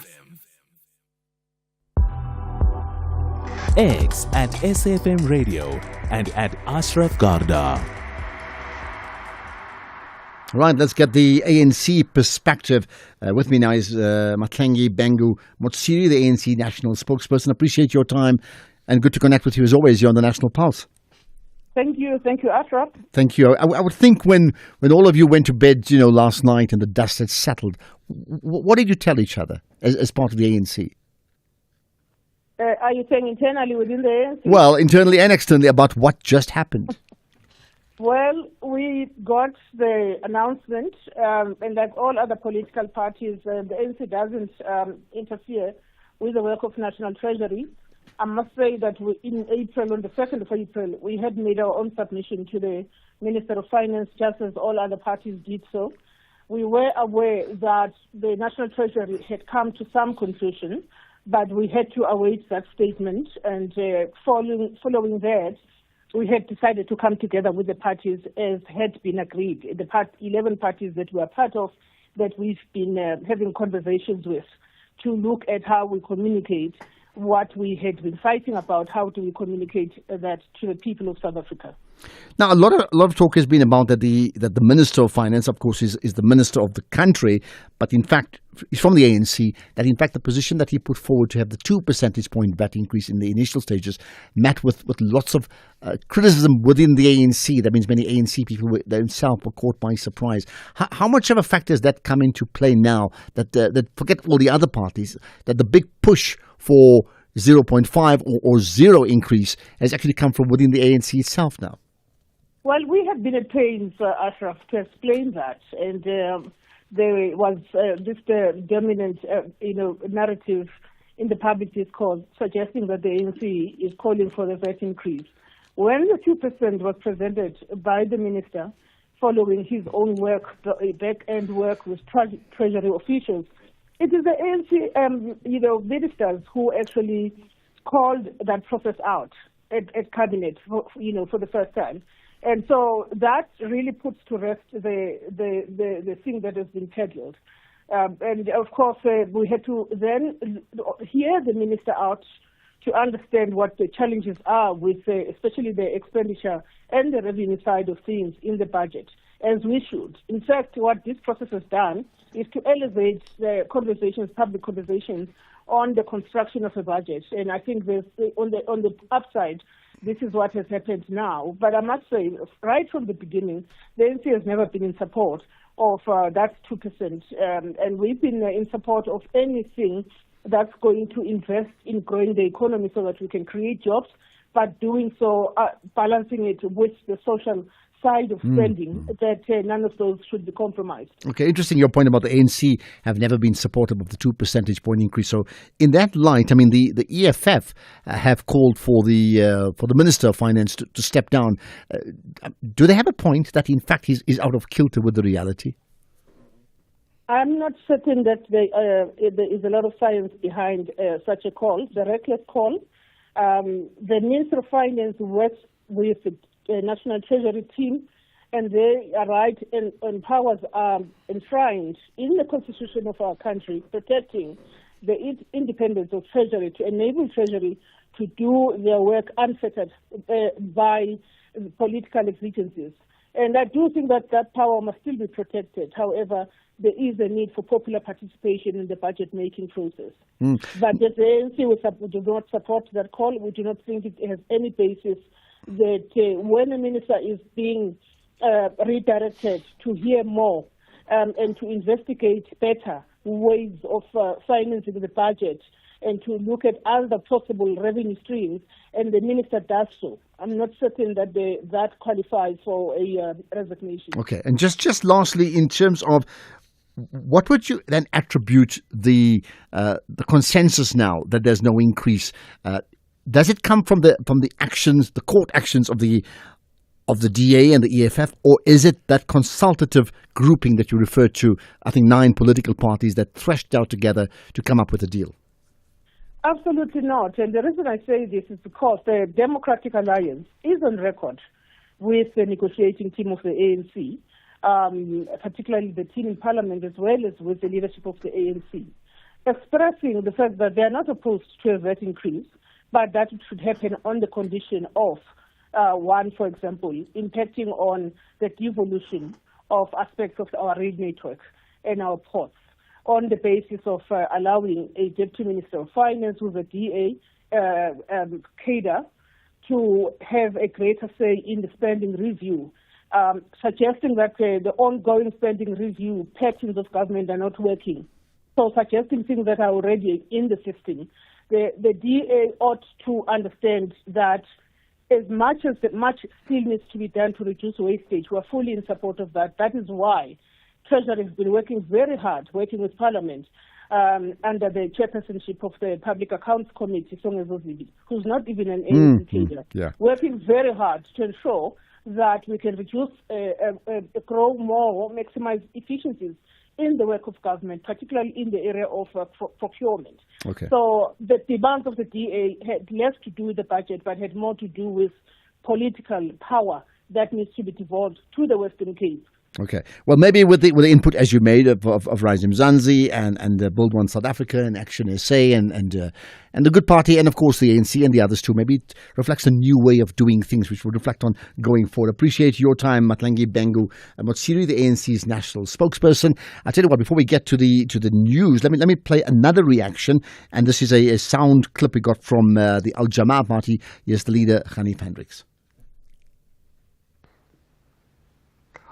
Al Jamaa has played a decisive role in reversing the proposed VAT increase. It was important at the time to vote for the fiscal framework so as not to cause anxiety amongst 45% of South Africans who depend on a social grant. And any delay in adopting the fiscal framework at the time would have been a threat to their food security. Parliamentary processes is the way to go and not running to the court. And Al Jamaa commends the African National Congress for the extensive consultations they've had with all parties, even parties outside the government of national unity. This shows that the DA who went to court are not fit to govern. Okay, let's now get to the news. In fact, there's news about load shedding. Let's get the news headlines here with Ondela. Thank you, Ashraf. On the news headlines, Ukrainian President Volodymyr Zelensky says his country is ready to engage with the Russian President Vladimir Putin to end the war between the two countries. Eskom says it has implemented stage 2 load shedding because of high demand and the loss of generating units, among other things. The load shedding started at 4 this afternoon and will continue until 5 a.m. tomorrow morning. And a global watchdog has warned that the risks facing the world's energy supplies have increased. A full update follows at the top of the hour with Chanduko Ligege. SAFM, guiding you through the rush hour traffic. Good afternoon. Starting off in Gauteng, Hans Kuman Street westbound in Bromhof, slow moving towards Rabi Street. President Fouché Drive in Boskren is closed between C.R. Swart Drive and Kelly Avenue. In KZN, the N3 eastbound in Ashburton, an earlier stationary truck just after Market Road exit has been cleared, but traffic is still slow moving. And Old North Coast Road is closed just north of Columbine Place. In Cape Town, the N1 outbound queuing towards Okavango Road exit, Viking Way eastbound in Epping, slow moving towards the N7 Jakes Hadville Drive, and Highlands Drive in Mitchell's Plain is closed between Marydale and AZ Berman, so expect delays and diversions. With your traffic update, I'm Irma G. This is SAFM Sports with Tuming Khapele. To me, let's talk sport. But I'll tell you what, before we do that, there's a voice note that I want to play, and let's get your response on this. Hi, Ashraf. Give a shout out to Tumi. She's doing splendid work in the evening program, sports program. Can she give us a bit of rundown on when Royal AM were expelled? Does that not affect their ladies team and their other junior teams since they are all under Royal AM? Okay, there we are. First of all, well done to me. Got that noted. Right now, Royal AM PSL, Royal AM elsewhere? That's the question, isn't it? Yeah, so the women's team is still playing in the Hollywood Bets Super League. Remember, they are different, or they are governed by different separate entities, because the PSL is on its own, and in terms of women's side, it is by SAFA, and the sponsor is Hollywood Bets. They're currently actually 16th on the log. They've played 3 games so far, and they're not doing so well. Oh my goodness. Okay. So yeah, for them, remember, Royal AM has only been expelled from the Betway Premiership, and that's that. But in terms of the other teams, they're still competing. So I think the question may be that the entity of Royal AM, does that Royal AM, the company, let's call it that, it's still there. Would it own the men's club and the ladies' club, or they two separate corporate structures? Listen, from what I know, in terms of competing, in the Hollywood Bets for the women's side, it's still there and it's still functioning well. But in terms of the men's side of things, that one, remember, was taken over by SARS, and they're trying to sell the club. So yeah, which then suggests to me that they're really two separate legal entities. That's why they can function. Yeah, okay, absolutely. And talking about Royal AM and their saga, the PSL is set to request SAFA to promote 3 teams to replace the expelled Royal AM and maintain league structure.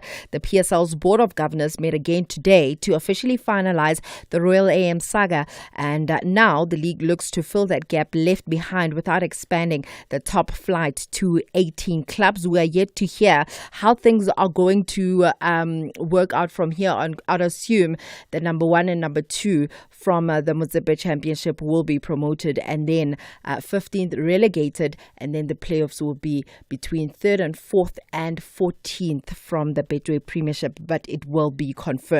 Meanwhile, despite confirming that he will leave Wydad Casablanca at the end of the season, Coach Rulani Mokoena says that this is now up to the club's president to decide whether he will be released early from his duties. The Moroccan side played to a 1-1 draw against Safi yesterday, and Mokoena has reportedly failed to meet expectations, as he has not even won a single domestic trophy in Morocco. And this is what he had to say after the match. President, it's up to the president. I already said that at the end I leave, so that's the situation. I love Wydad. I will only coach Wydad in Morocco, only. So if I leave as a Wydad, and when you say Dima Wydad, you say Dima Wydad forever. And it's just to thank the president. He's been amazing. I think Wydad has the best president in Morocco, maybe in Africa. The players have given me everything of the best. The staff have been good, but Wydad is a big club, you know. They deserve to win, and maybe they deserve a better coach than me. Coach, you know the emotions of the fans. Yeah. You know that after the match, and you heard. Of course, they've got every right to be emotional. They love their club. And you can feel it, you know, in other places. For a big club to be number 3 is a good season, but with Wydad to be number 3 is not a good season, you know. But also, if you take into account where we were last year, number 6, now number 3, so we are there, and the club will come back, will rise again. It's a big club. It's a good club. It's got incredible fans, and I think this club will. Interesting comments from Rulani there. And I mean, you can hear, I think at first, when I first heard it, I was like, okay, he actually likes the club. But I also couldn't help but asking myself, is he saying this because he doesn't want to leave things in a mess, on a very sour note when he leaves? You wouldn't make praise for the president, say the best president in Africa, because you don't like the club. Now, you know, when I say that, because the initial talk a few weeks ago was that he's quitting, not because of any other factor, but he hasn't been paid for like 8-9 months. And I even said, why would it take that long for you to reach a crisis? 9 months for a coach? No. So there's something strange there. He sort of alluded, if I could hear that they're not going to win the league this year. They're up from 6th to 3rd, and that's not good enough for a club like this. So he's falling short by those expectations of win like Real Madrid. If you finish second, you're a failure, out.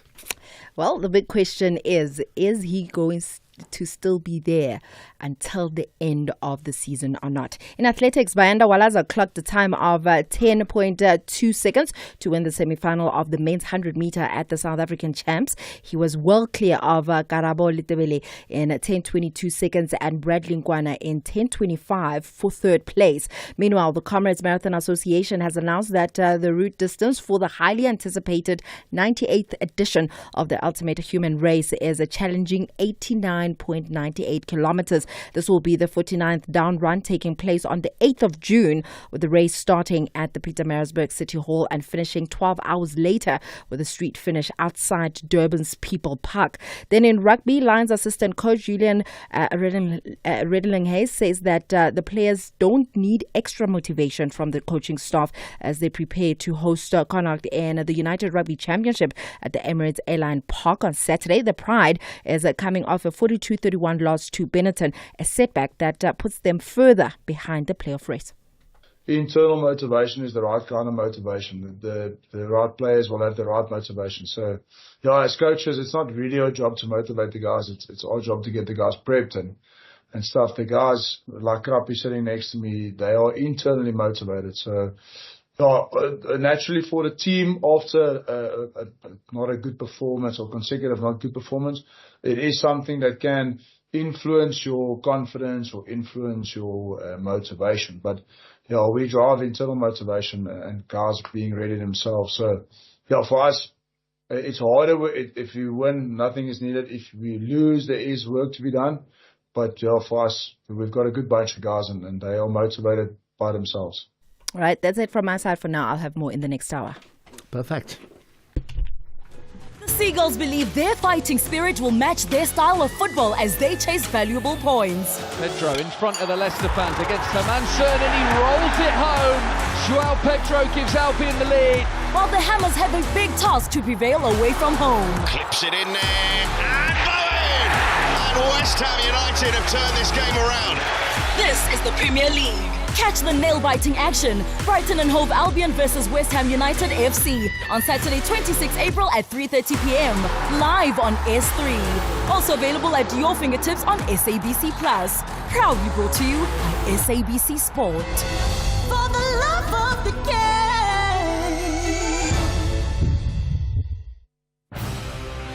This season, the truth cuts deeper than ever. Silent Witness is back for its gripping 20th season, and no secret is safe. Dr. Nikki Alexander and the Lal Center team dive into chilling murders, dark conspiracies, and personal trials that hit closer to home than ever before.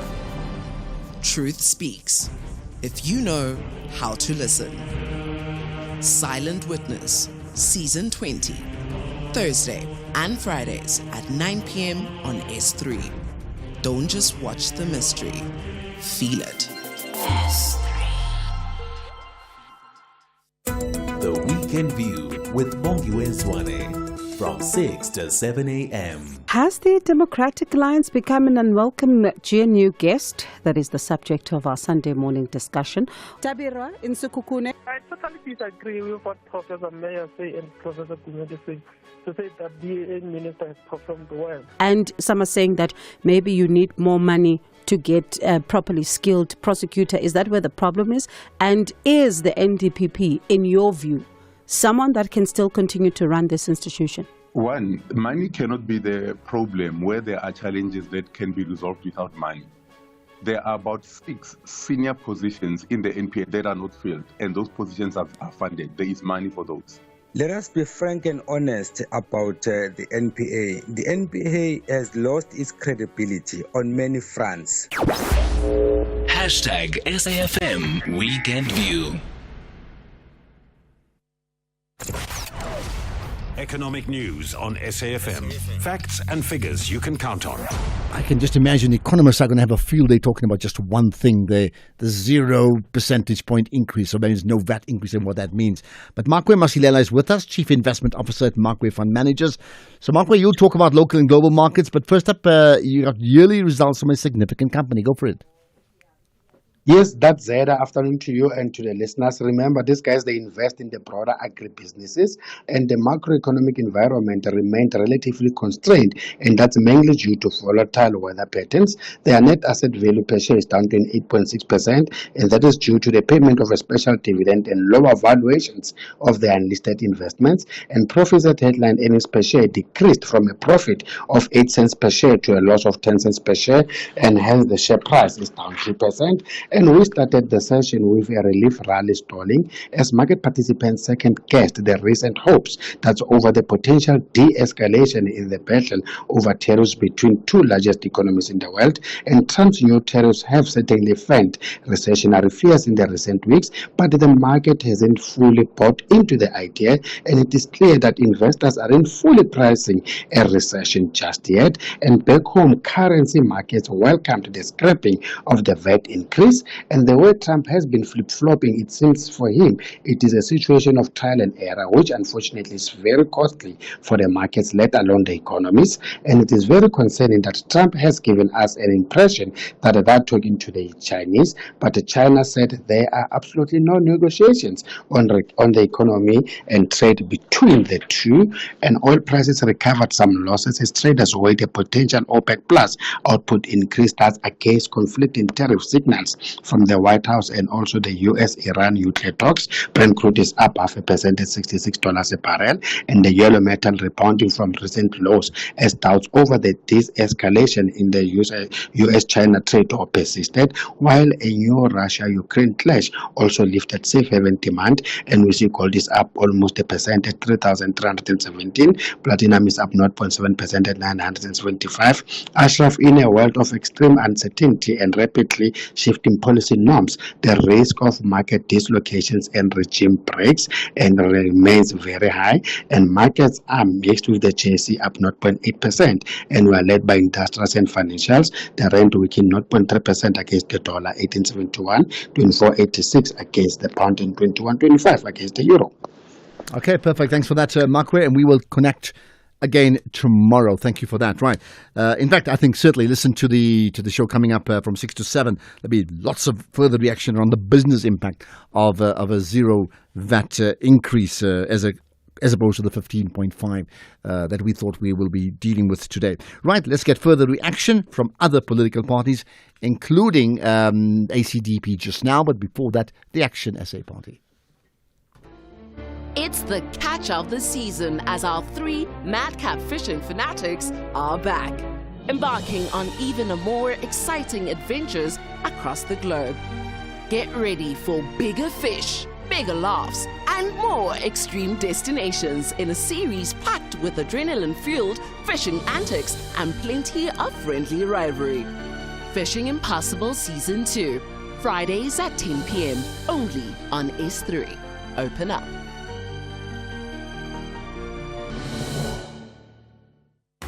Clasico is here. Barcelona takes on Real Madrid in the Copa del Rey final. And you can catch every moment on S3 or stream live on SABC+. Watch 2 of the world's biggest teams fight for Spanish football's ultimate trophy. Don't miss out on the heart-pounding action. Head to sabcplus.com to register right now. Or tune into S3 on Saturday 26 April at 9:30 p.m. for the live broadcast. This is the Copa del Rey final. Barcelona versus Real Madrid. Proudly brought to you by SABC Sport, your home of great football. For the love of the game.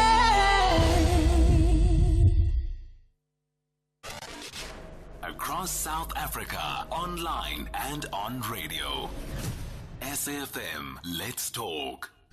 So it's interesting, I mean, with Action SA, because their plan was they will be part of a collective that included the ANC, provided they could come up with a solution, vote with them in Parliament within 30 days of their stand has always been, zero increase, right? And then they were mocked. They were mocked quite a bit in the last few weeks, including, I think, probably as late as yesterday.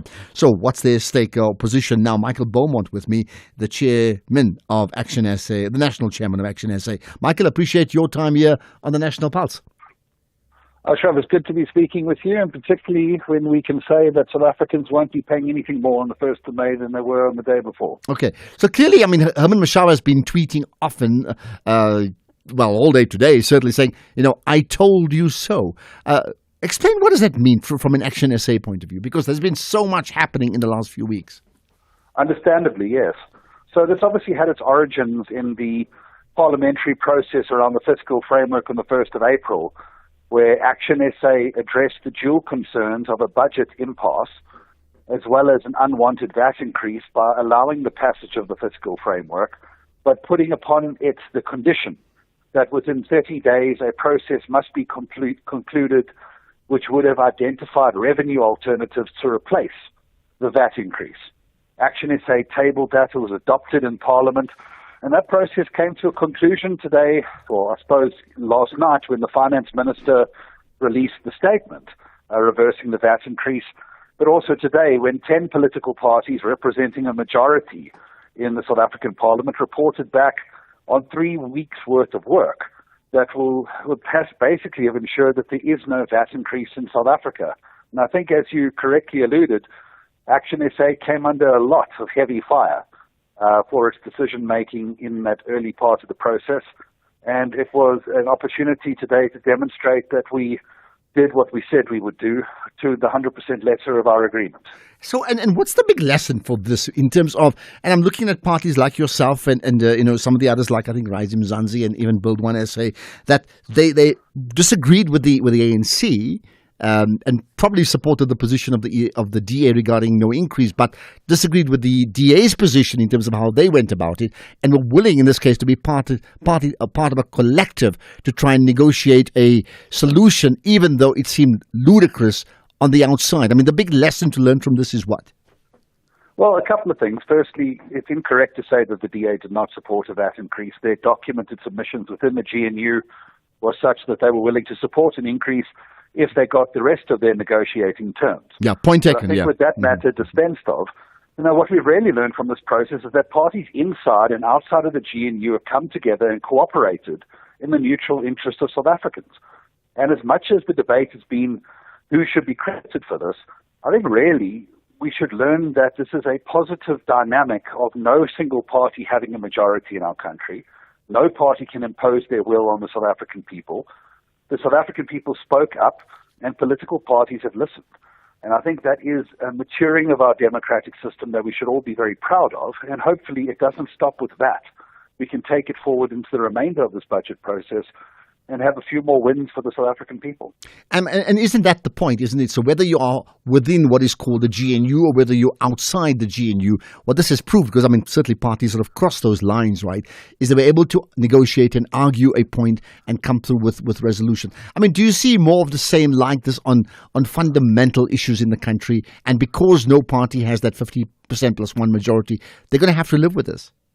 Without any question. And that's why when Action SA declined the invitation to take up seats in the GNU, we described ourselves as a constructive opposition, because that means sometimes we need to be tough and oppositional to oppose the many things that we are very concerned about in this GNU.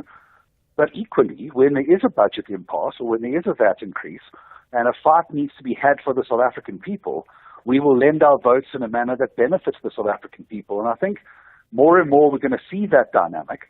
And ultimately, what parties must be judged on is how they use their seats to the benefits of South Africans. And I would venture, Action SA's 6 seats have achieved greater concessions in this process than much larger parties in government. Interesting. Many have suggested that what's come through effectively represents a significant weakness of the African National Congress. That means they've had to, really take a significant step back, and it doesn't all go well considering that the Minister of Finance comes from their party. What do you say about that? Well, certainly. We don't want to limit it to one particular political party because we have a government of national unity. And that finance minister comes from a multi-party coalition environment. As a matter of fact, his deputy finance minister comes from the DA. So what we have is a coalition, and that coalition must learn to take responsibility. We cannot have political parties that run around and claim credit for the limited achievements in their departments, but then when another department like the finance minister brings an unpopular increase, no, that's some other party. There needs to be ownership of those people who are driving around in blue light cars, enjoying all the perks of government, and they must take responsibility for government collectively. Here's the next thing. So we don't have the increase, but we still have a shortfall of sorts. How are we going to make that up? Well, in two ways. And I think the great step is that there's now 70-something billion rand worth of budget cuts that need to be achieved. And I think South Africans can probably see that no taxes and budget cuts to the largesse and luxury of the South African government is a wonderful thing. And what we really want is a multi-party process that ensures those cuts are not done the lazy way, where we cut everything a little bit, whether it's a priority or a non-priority. But we want to see the wastefulness of the South African government cut in this process. But equally, we know, and part of Action SA submissions, if there's a huge amount of collections on the table at SARS that the SARS Commission has indicated is ready to go, it doesn't require any increases in tax. It requires us to go after people who have been evading their tax responsibilities largely because of their political connection. And I think this is where the difference must come from. But finally, do you get it? One thing is your wish list, right? Have the parties agreed to that? A new way of thinking in terms of working out that shortfall and how you reduce expenses and cut out issues like corruption and wastage to able to play within budget. Because if you do that well and you've succeeded, wow, we have another country then. Well, certainly. And I think it's obviously a strange environment because we're not in this government of national unity, as I say. So I can't speak for what the particular discussions are taking place in that environment. But what I can say is that now that this is behind us, Action SA is now going to focus on the next budget vote. And we are going to pull together a list of conditions that we believe will benefit the South African people. And our 6 seats will again be conditioned upon those conditions being met. And if our seats are not needed, so be it. Those who vote for the budget must communicate why they did so. But if our seats are going to be needed, which seems certain in basically a minority government, which is what this GNU has become, then we will continue to fight for victories that benefit the South African people. Okay, and that's where we can leave it. Appreciate you giving up your time today on a day that many parties are celebrating victory, singularly and collectively. Michael Beaumont, the National Chairman of Action SA. We'll get the thoughts of the ACDP after this. Conversations that you connect with and react to. SAFM.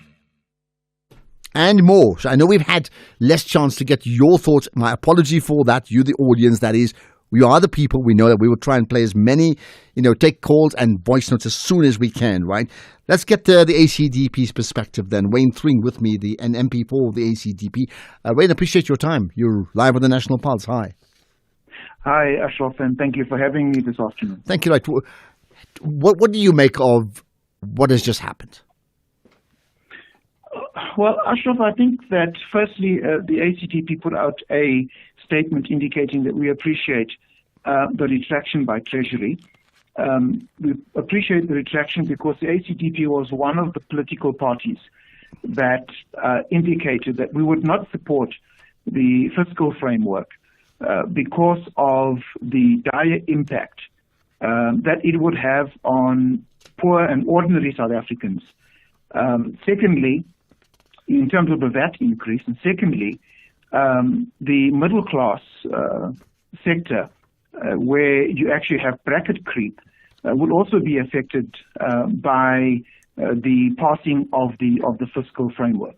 So I think that there were two sectors. The VAT increase was one, and personal income tax bracket creep was the second, where the ACDP found that it could not certainly accept the fiscal framework. There was, in Parliament, we did have political parties that approached us and tried to convince us to come over to their side. Mm-hmm. Bearing in mind, they indicated to us that they managed to convince the ANC that at the time of the appropriation budget and the division of revenue, the minister would have found a solution to finding the resources or the money to cover the VAT shortfall.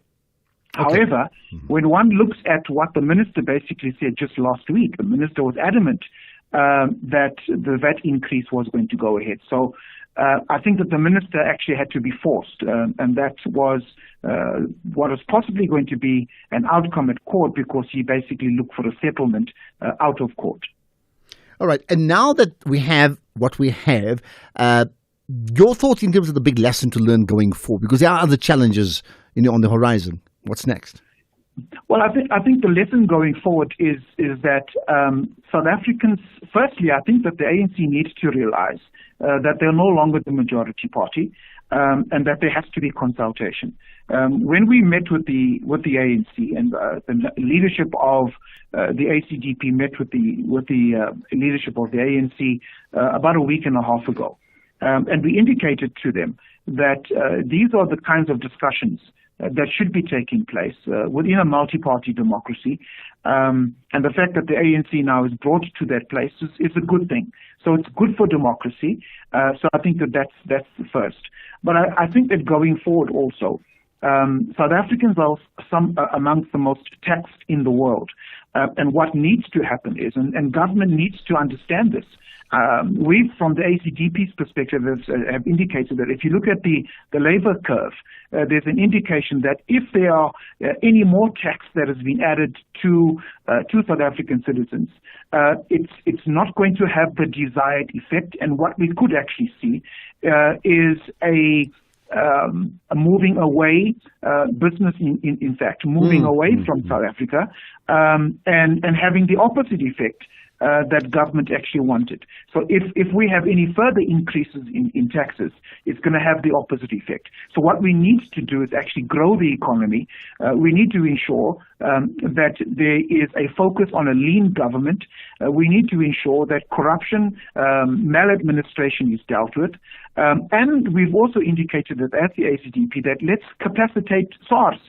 SARS has got some 800 billion rand that they are incapable of collecting because of a lack of resources. Let's give SARS the resources, and even if they just get 10% of that 800 billion, the 80 billion would be sufficient to deal with the bracket creep as well as the resources that SARS actually needs to deal with the VAT. And that's where we leave it. Wayne Thring, an MP for the ACDP. Appreciate your input here. We'll have further input on this issue. We'll get a response from the DA at the other side of the news. Let's get the news now. It's 5 o'clock.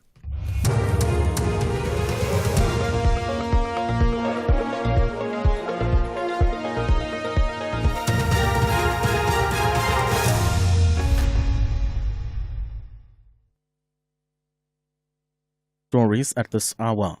Ukraine ready to engage with Russia, and Eskom implements stage 2 load shedding. Good afternoon. With the news at 5 o'clock, I am Chanduko Ligenge. Ukrainian President Volodymyr Zelensky says his country is ready to engage with the Russian President Vladimir Putin to end the war between the two countries. Zelensky was addressing the media in Pretoria during a working visit to South Africa. Russia launched its full-scale invasion of Ukraine more than 3 years ago. Through an interpreter, Zelensky praised South Africa for its efforts to help find peace between Kiev and Moscow. The US provided the vision. There was a meeting in London, a relevant strategy was presented there. Constructively, our team, the European team, the US representatives, they did discuss it. Eskom says it has implemented stage 2 load shedding because of high demand and the loss of generating units, amongst other things. The load shedding started at 4 this afternoon and will continue until 5 tomorrow morning. Eskom says the load shedding comes despite significant progress in generation recovery efforts. It has urged people to use electricity sparingly to help reduce pressure on the grid. Some political parties have poured cold water on the DA's assertion it was victorious in securing the removal of the 0.5 percentage point VAT increase. Earlier, the political parties held a joint media briefing on their discussions to resolve the fiscal framework in Sandton, Johannesburg. The parties claimed that the DA was outside of the discussion process. PA Deputy President Kenny Kunene says the DA had ulterior motives. So the DA was going to vote for VAT increase had the ANC and the GNU parties agreed to be extorted by them. So when the extortionists could not get their way, they ran to the courts. So the DA has no moral authority to claim victory for the removal of the VAT increase.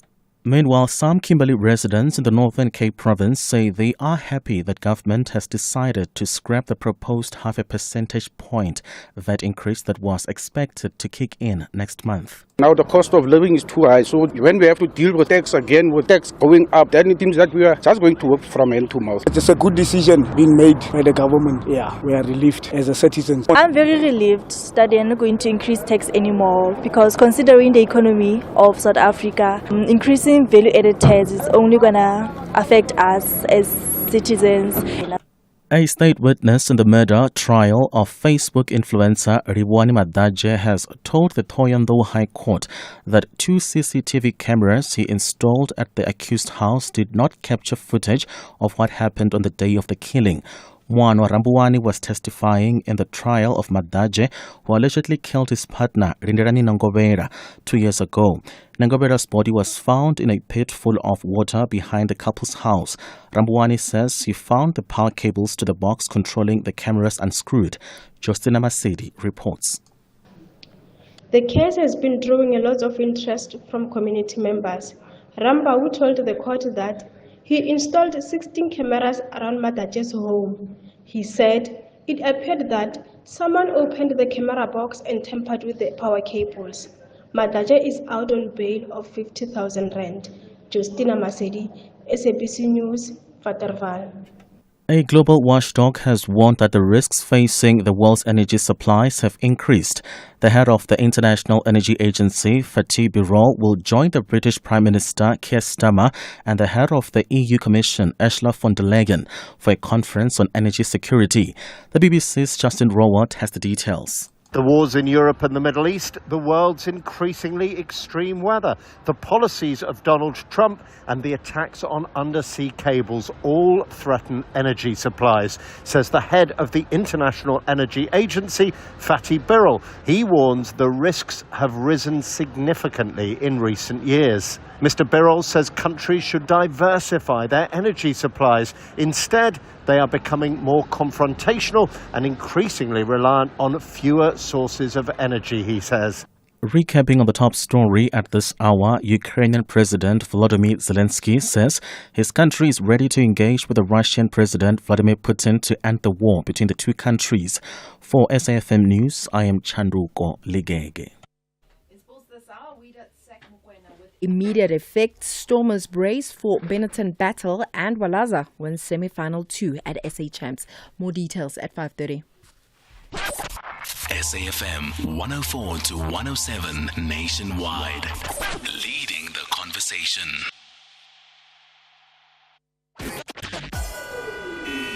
SAFM. Guiding you through the rush hour traffic. Good afternoon. Starting off in Gauteng, the M1 northbound in Sandton has a crash after Colette Drive exit and the N1 southbound in Four Ways queuing towards Winnie Mandela Drive. In KZN, the N2 northbound has a stationary vehicle before the M41 Gateway exit and the M4 northbound queuing towards Virginia Airport. In Cape Town, Klipfontein Road eastbound in Mowbray, slow moving towards Jan Smuts Drive and Marine Drive outbound, slow moving between Milnerton and Sunset Beach. With your traffic update, I'm Irma G. When your business expands, it's time to look for the kind of space that'll offer it more than square meters on a plan. At Dube Tradeport, we're a place for high-value manufacturing, efficient air cargo logistics, and advanced future farming technology. Doesn't that sound like a place where your business can take shape? If so, move your business to Dube Tradeport and grow beyond potential. It's the catch of the season as our 3 madcap fishing fanatics are back, embarking on even a more exciting adventures across the globe. Get ready for bigger fish, bigger laughs, and more extreme destinations in a series packed with adrenaline-fueled fishing antics and plenty of friendly rivalry. Fishing Impossible Season 2, Fridays at 10 p.m. only on S3. Open up.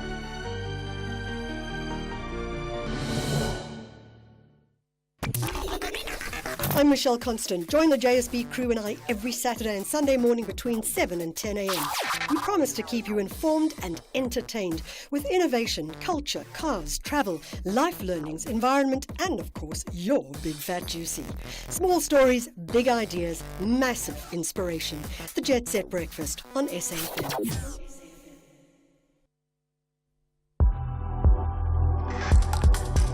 The National Pulse with Ashraf Garda on SAFM. You're listening to the National Pulse, weekdays 3 to 6 p.m. Remember that great line about crossing the Rubicon in the day that P.W. Botha did not cross the Rubicon?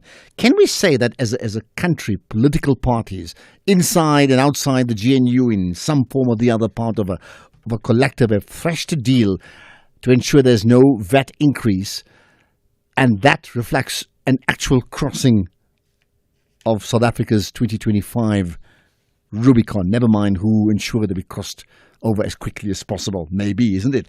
Okay, let's get further reaction on what's happened with the DA's national spokesperson, Karabo Gaugao. Karabo, appreciate your time as always on the National Pulse. Thank you so much, Ashraf. Hi to yourself. Thank you for having me, and hello to your listeners. Thank you. And of course, we've had lots of reaction, lots of people giving their opinions, and certainly political parties doing so. What if there's just the one most significant takeout for you as the DA to come out of what has just happened with a no further increase on that? What would that be? The most significant here is that, one, this is a victory for the people of South Africa, who all of them were very clear that they do not want to have a VAT increase because the cost of living makes it unconducive altogether to go to the stores and buy essentials. So that's number one. Number two, Ashraf, the communication that we want to communicate here is that South Africans must not be lied to about who got them this victory. The bottom line is that Minister Kodongwana was not budging. He wasn't budging on his pursuit to increase VAT. He wasn't budging even last week, Thursday, when he submitted his affidavit to go to court, when we were trying to say, if you don't want to listen to us, we're going to go to court. His affidavit still made it clear that he is going ahead with taxing South Africans. On Tuesday, which is the day before yesterday, in court, his legal team argued that that will go ahead come hell or high waters. And it is upon his legal team advised to him that he is going to lose the case, that advised him that it is better for you to reach out to the Democratic Alliance to ask for an out-of-court deal than for you to wait for next week when the court is going to embarrass you and force you altogether to remove your taxes that we got there. All right, I know time is against us, so are you sticking with that position? Because many of the other political parties are saying, no, this is the result of collective bargaining within the different parties outside of the DA itself. No, they're absolutely lying. And I can understand why they're lying, because none of them can explain to their voter bases how, some have been fooled, such as Action SA, and how the ANC has been taking them for a ride. The ANC certainly doesn't want to give anybody, they can give the credit to anyone but the Democratic Alliance, because they hate the idea of the juxtaposition in the public's eye of how the Democratic Alliance is the vanguards of the people right now. All other political parties who voted in favor with the ANC, who voted to pass a fiscal framework that had VAT inside in it altogether. They have nothing else to do but to gather together as a group and form a pact of a lie to discredit the Democratic Alliance. And you can confirm that outside the legal advice given to the minister, that in fact then the ministry's legal team approached the DA for an out-of-court settlement. I mean, that's a fact. Yeah? Yeah, it is a fact. 100% they did so. Okay. Is that negotiation now over in the light of no increase? Because, I mean, there was a court action taken. What's happened then? So the court action still goes in. So without a written formal action, a settlement, then the court still goes ahead. But you would know that the quest that we had as the Democratic Alliance wasn't strictly on the interdict on the implementation of a VAT increase on the 1st of May. It also had to do with the constitutionality of Section 7.4 of the VAT Act, which gives Minister Godongwana powers that are inconsistent with what the Constitution dictates the power should be. The Constitution makes it very clear that the power to impose revenue collecting taxes on South Africans rests in the legislative arm of state, which would be Parliament in the national sense, and not the executive. And the clear example of our argument here is that today, Minister Godongwana made an announcement about VAT, and Parliament must follow him and act on him. The Constitution says Parliament must impose tax, and then the minister takes the mandate from Parliament. So we're still going ahead with Part B of our application. Okay. Lastly, carry on. So lastly, yes, I mean, political parties are claiming victory. The DA is claiming victory. Certainly, South Africans don't have to claim victory. We are victorious at this point in time. There are lots of other things to come out of it. But here's the thing. Many still sticking with the guns that the DA's position on this one was not principled on the basis of, worrying about the people, but it was transactional in terms of many of the other issues that have been raised around the Bella Bill and other issues too, right? That's true, isn't it? That is not true. That the DA was not transactional in this. We have a Deputy Minister of Finance, Ashraf. His name is Asho Serupen. When Minister Godongwana spoke of 2%, Asho made it clear that the Democratic Alliance will not support, as the delegated finance person on behalf of the Democratic Alliance, I'm saying we will not support a VAT increase. And we're not saying we're going to do so because we just don't want you to be happy in life, but because it does not make sense to tax South Africans given the current economic climate that we find ourselves in.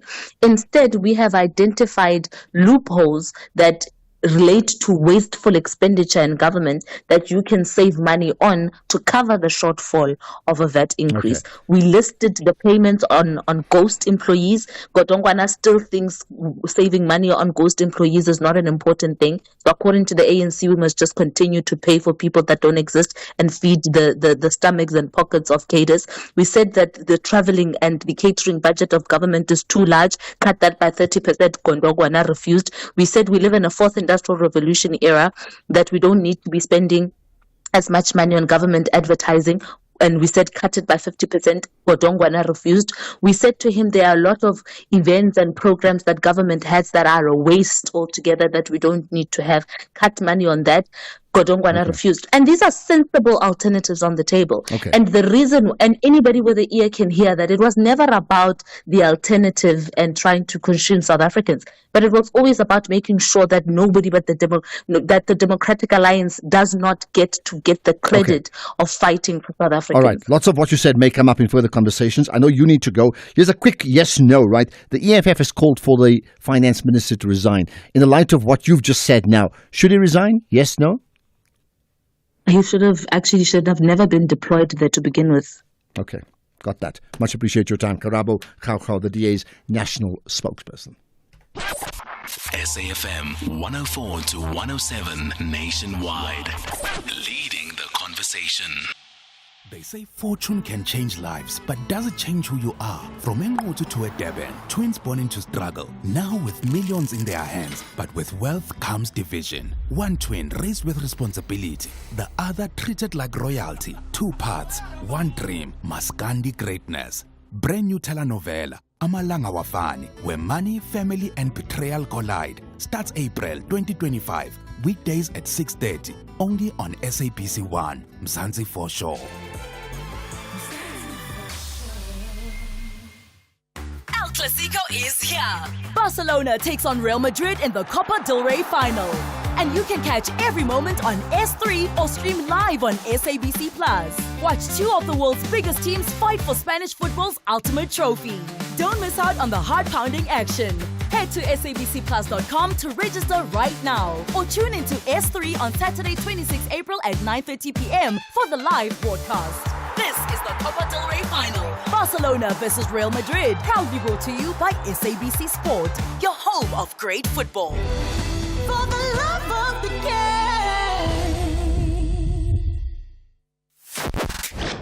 The Morning Brief. I'm asking you about the rule of law that you as parliamentarians take an oath to uphold. Is this visit to a fugitive by an official of your political party consistent with vindicating that rule of law, given the circumstances under which this person left, as I say, is a fugitive from justice? Yeah, no, those are matters that must be investigated, and we understand what are the circumstances before we can pronounce. So we haven't even spoken to the SG after that to understand the issues. So for me to be able to pronounce on this matter, I must be apprised of all the facts relating to it. Right now, I don't have all the facts in front of me. That's Mzwanele Manyi. He's the MK Party's chief whip in Parliament. Tulasizwe Simelane on the Morning Brief. Weekdays, Monday to Friday, 6 to 9 a.m. X at SFM Radio and at Ashraf Garda.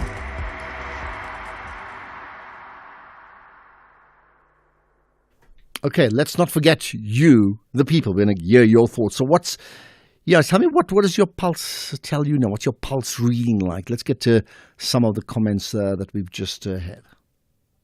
Good afternoon, Ashraf and the listeners. Ashraf, it's time to do away with provinces that are taking us a lot of money. It's time to do away with this bloated cabinet. It's time for public works to do its work, build roads, cut grass, patch potholes, hire people. It's time for Transnet to hire railway police. It's time for government to increase the capacity of SAPS. It's time for government to hire more immigration officers to deal with the porous border. Thank you very much. Okay, now is the time, I gather, right? Ashraf, this Mkondo Sizwe guys, the only good thing they do is to criticize Ramaphosa. At the time of the BRICS summit in South Africa, already ICJ issued the warrant of arrest for Vladimir Putin. Vladimir Putin didn't have a problem for coming to South Africa. They went to do on visual there. These guys, they only so we couldn't arrest him at that time. They criticize these guys. Mkondo. But Putin didn't come to South Africa. Hi Ashraf, this is Sabata from Durban. What a complete and exhausting interview with that MK spokesperson. It was a total waste of our time. Okay. Because I didn't get any sense in what he was saying. Thank you.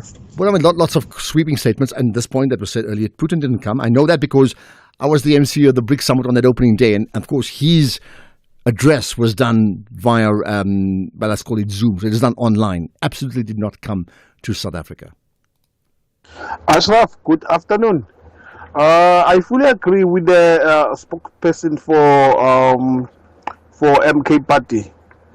If MK Party didn't take the votes from the ANC, obvious that budget was going to pass. Thanks a lot, Ashraf. This is Concrete at Pizana. Redoubt. Thank you. Yeah, but I mean, I hear that, but I mean, clearly, to link that directly to this vote issue, I know fundamentally that may be the case that the ANC got less than 50, but every party who even picked up 1% and 2% can also lay claim to say we got the ANC below 50%. I mean, that's really the truth. You need to get the money from receiver of revenue, SARS, because SARS collected, I heard the chap in charge of SARS saying they collected far more in the last tax year that they anticipated collecting. So they can use that money instead of, thank goodness, not putting up that. Thanks, Bear from Durban. Well, the call is to empower SARS to do just that, isn't it? Afternoon, Ashraf. My comment about this whole VAT issue is that it doesn't matter who claims victory right the moment. What's very important to me is that the ANC has learned that they can no longer do as they wish in this country. They can no longer abuse us and take chances that they've been doing for the past 30 years. We are done with the ANC now. I'm happy that this happened. This is Timberland in Durban. But how do you link it, you're done with the ANC? I mean, I understand I think what has happened is significant. That's why I said we have crossed a different, multi-party Rubicon today. It is. Good afternoon, Ashraf. It's Andile here in KZ. And ANC will never stop to amaze you. These people are just lying about everything and anything. Even things that are obvious.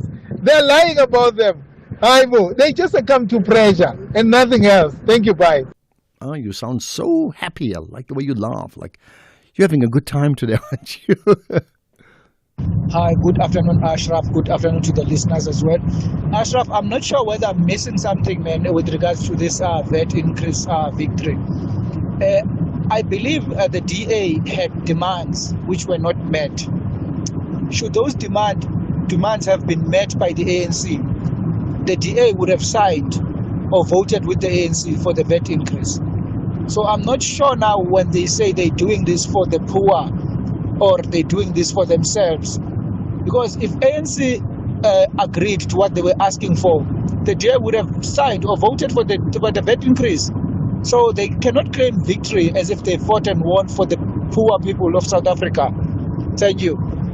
Well, you may have heard I spoke to the national spokesperson of the DA early on. They deny there's been a transactional negotiation. Of course, I'd expect them to deny it if that were the case.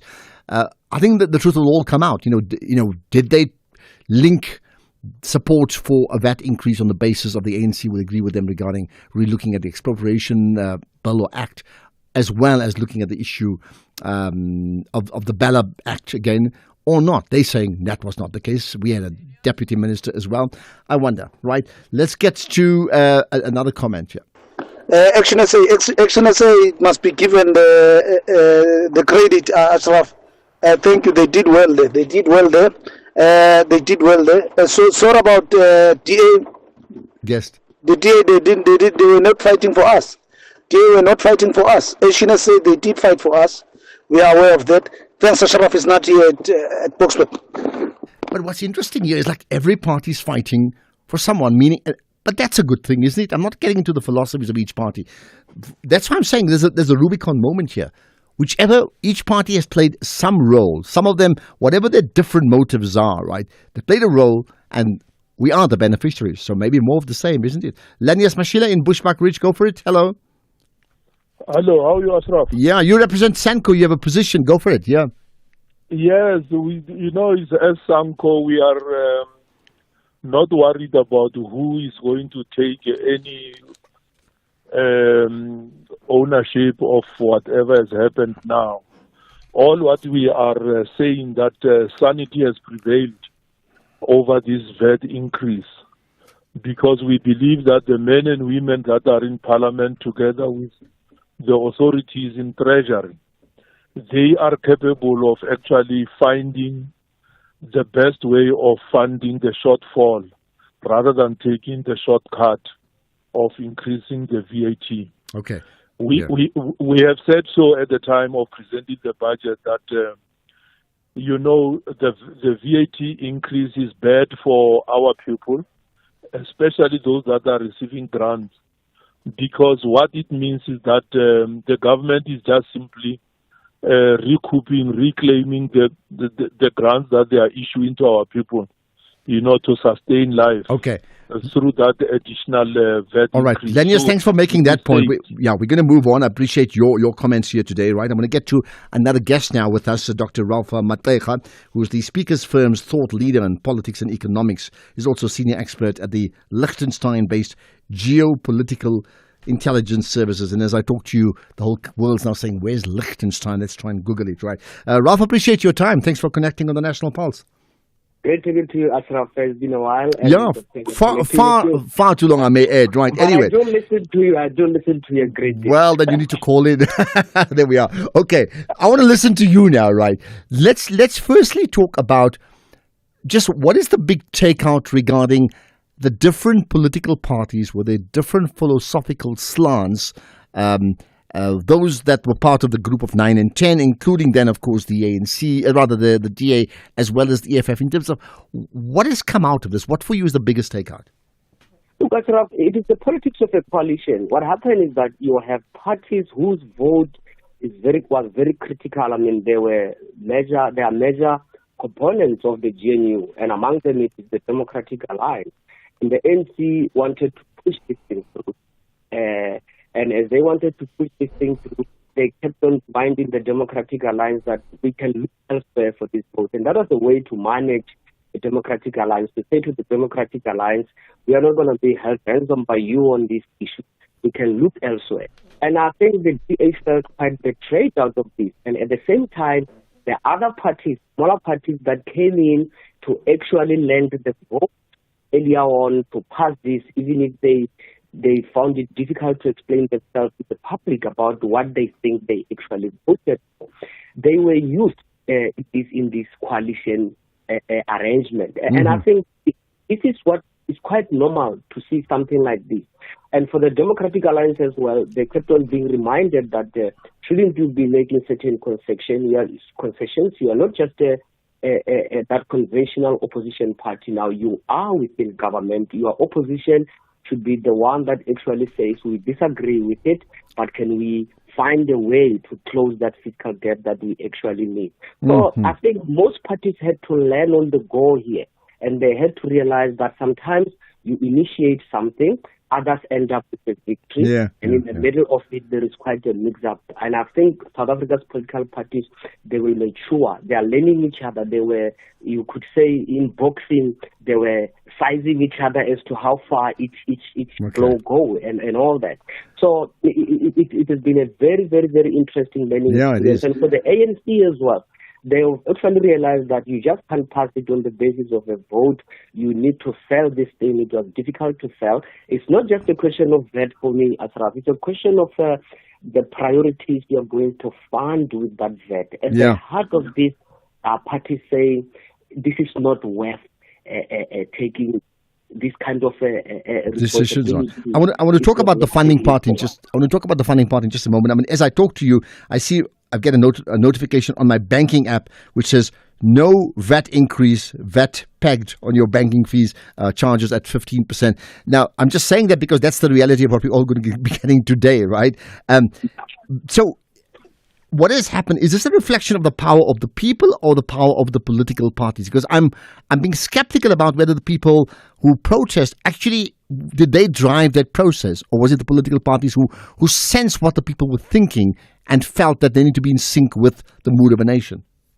Political parties had to actually be in sync because even those that supported this thing, Ashraf, they were at pains explaining themselves. Some came onto a show saying that, look, we voted for the budget, but we did not vote for this. And that shows that they found it very difficult to have to explain this thing back to their constituency. There is more of a awareness that there is constituency out there.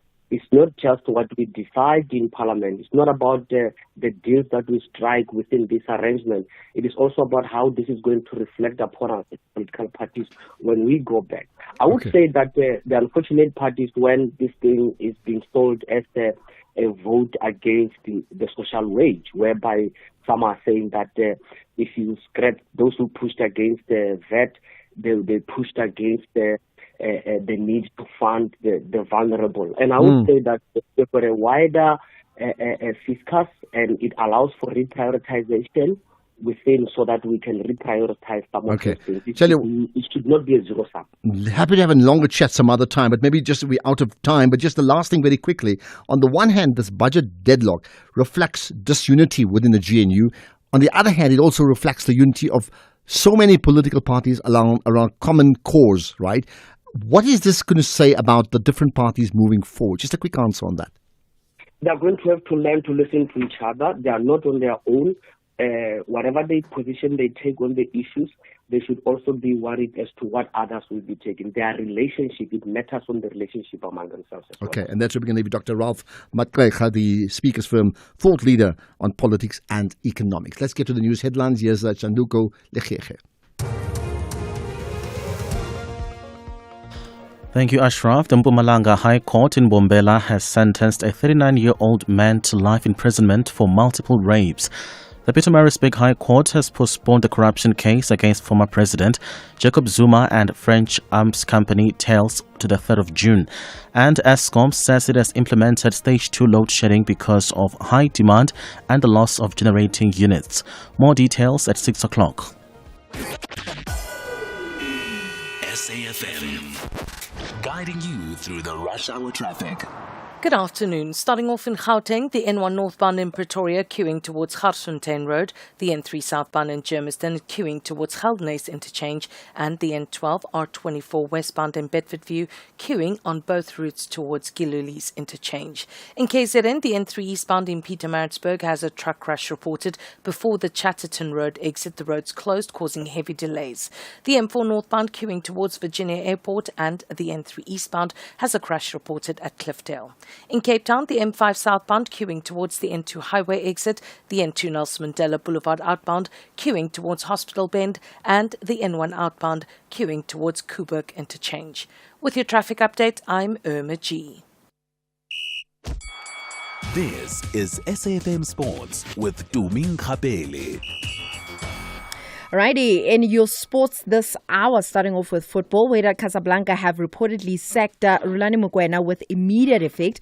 This is following their 1-1 draw against Olympic Club Safi yesterday. This was their 6th consecutive league draw, and the Casablanca powerhouse remains third in the Botola Pro League standings with 45 points, trailing second place AS FAR Rabat by 6 points. And Mohamed Amin Ben Hachem will manage the club at least until the end of the season.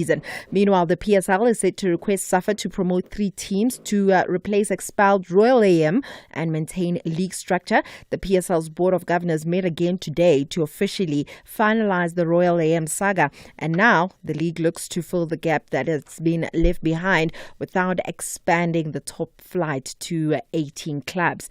Then Jamie Vardy has decided to leave Leicester City at the end of the current season after almost 13 years at the club. Vardy will leave at the end of the season, having made more than 400 appearances and helping the club to win a Premier League title and FA Cup. The 38-year-old has scored 198 goals, is not expected to retire from football and is believed to have lucrative offers on the table from the MLS. In athletics, Bayanda Walaza clocked a time of 10.2 seconds to win semi-final 2 of the men's 100 meter at the South African Championships. He was clear of Karabo Litebele in 10.22 seconds and Bradley Nkwana in 10.25 seconds for third place. Meanwhile, the Comrades Marathon Association has announced that the route distance for the highly anticipated 98th edition of the Ultimate Human Race is a challenging 89.98 kilometers. This will be the 49th down run taking place on the 8th of June, with the race starting at the Pietermaritzburg City Hall and finishing 12 hours later with a street finish outside Durban's People's Park. In rugby, DHL Stormers forwards coach Rito Hlongwane is expecting a physical battle when they face Benetton at Cape Town Stadium on Saturday around 6:15. Benetton, currently 5th in the URC log, sit 3 places above the Stormers, and Hlongwane says that they're focusing on defense and set pieces this week. Tough team to play against, very physical. They defend really well, so it's going to be a nice challenge, but it will be nice to welcome them to DHL Stadium. In tennis, Carlos Alcaraz withdrew from the Madrid Open with a thigh injury in a blow for his French Open title defense preparations. The Spaniard sustained the problem during his Barcelona Open final defeat last Sunday by Holger Rune. Then in golf, Wesley Bryan says that he plans to appeal his PGA Tour suspension for participating in a Live Golf influencer event earlier this month. Bryan appears in the video with his brother George, their Bryan Bros Golf YouTube channel, mostly featuring videos of trick shots, and had more than 550,000 subscribers as of Wednesday. Now, Bryan has made 134 starts on the PGA Tour, with his lone victory coming at the RBC Heritage in 2017. Ashraf, it's very sad to obviously see a player of Jamie Vardy's caliber leaving Leicester City, but from my point of view, I think he's going to go down as one of the best footballers that Leicester has ever had. Well, and that year they won the league, he was just phenomenal with Riyad Mahrez and I think N'Golo Kanté, if I'm not mistaken. But anyway, it was quite incredible, you know. So that's the one thing, but it comes to an end. But I mean, I must start about Rulani. So now he's definitely gone. So now Rulani is definitely so gone. Fired. The club. Yeah. Basically, they always say they have amicably decided to go. Fired. Yeah. However, he has he's basically sacked. And I mean, you could hear from his comments saying that the club has high standards. Yeah. One of the comments from the club legend was saying that it does not necessarily mean that Rulani has been completely poor. It's just that third is not good enough. Yeah, third is not good enough. All right, quick question. So, where do you think he will go? Listen, there's a rumor that he might be in conversation with Orlando Pirates. Whether he's going there or not is another thing. We'll have to wait and see. Where would you like him to go to? Where would I like him to go? Yeah, if you have like a personal, like a In sport, all not a honesty- fan preference, like a sport preference. Listen, in all honesty, I was hoping that he'll stay at Wydad until the end of the club because I was looking forward to seeing how he would do in the Club World Cup. Okay, and that's imminent. So unfortunately, that's gone. He's gone. Bottom line, you praise the president one day, you go on the next day. He did say he's the best president of the whole African continent. Yeah. Well, he's not his president any longer. That's it. Unfortunately. Yeah. Okay. Very sad. Well, I'll be back again between 7 and 8 on Top Sport. Other than that, ke nna Tumeng Kgapele, Modimo. Rise and Shine are not willing to drop their heads as they chase victory to maintain a good top half position. But Matsatsansa Pitori are in a deep hunt for 3 points to escape from danger. Catch the exciting battle of Mzansi's football, Polokwane City FC versus SuperSport United FC on Saturday, 26 April at 2:30 p.m. Streaming live on SABC Plus and SABC One. Then at 3 p.m. on SABC radio stations. Proudly brought to you by SABC Sport.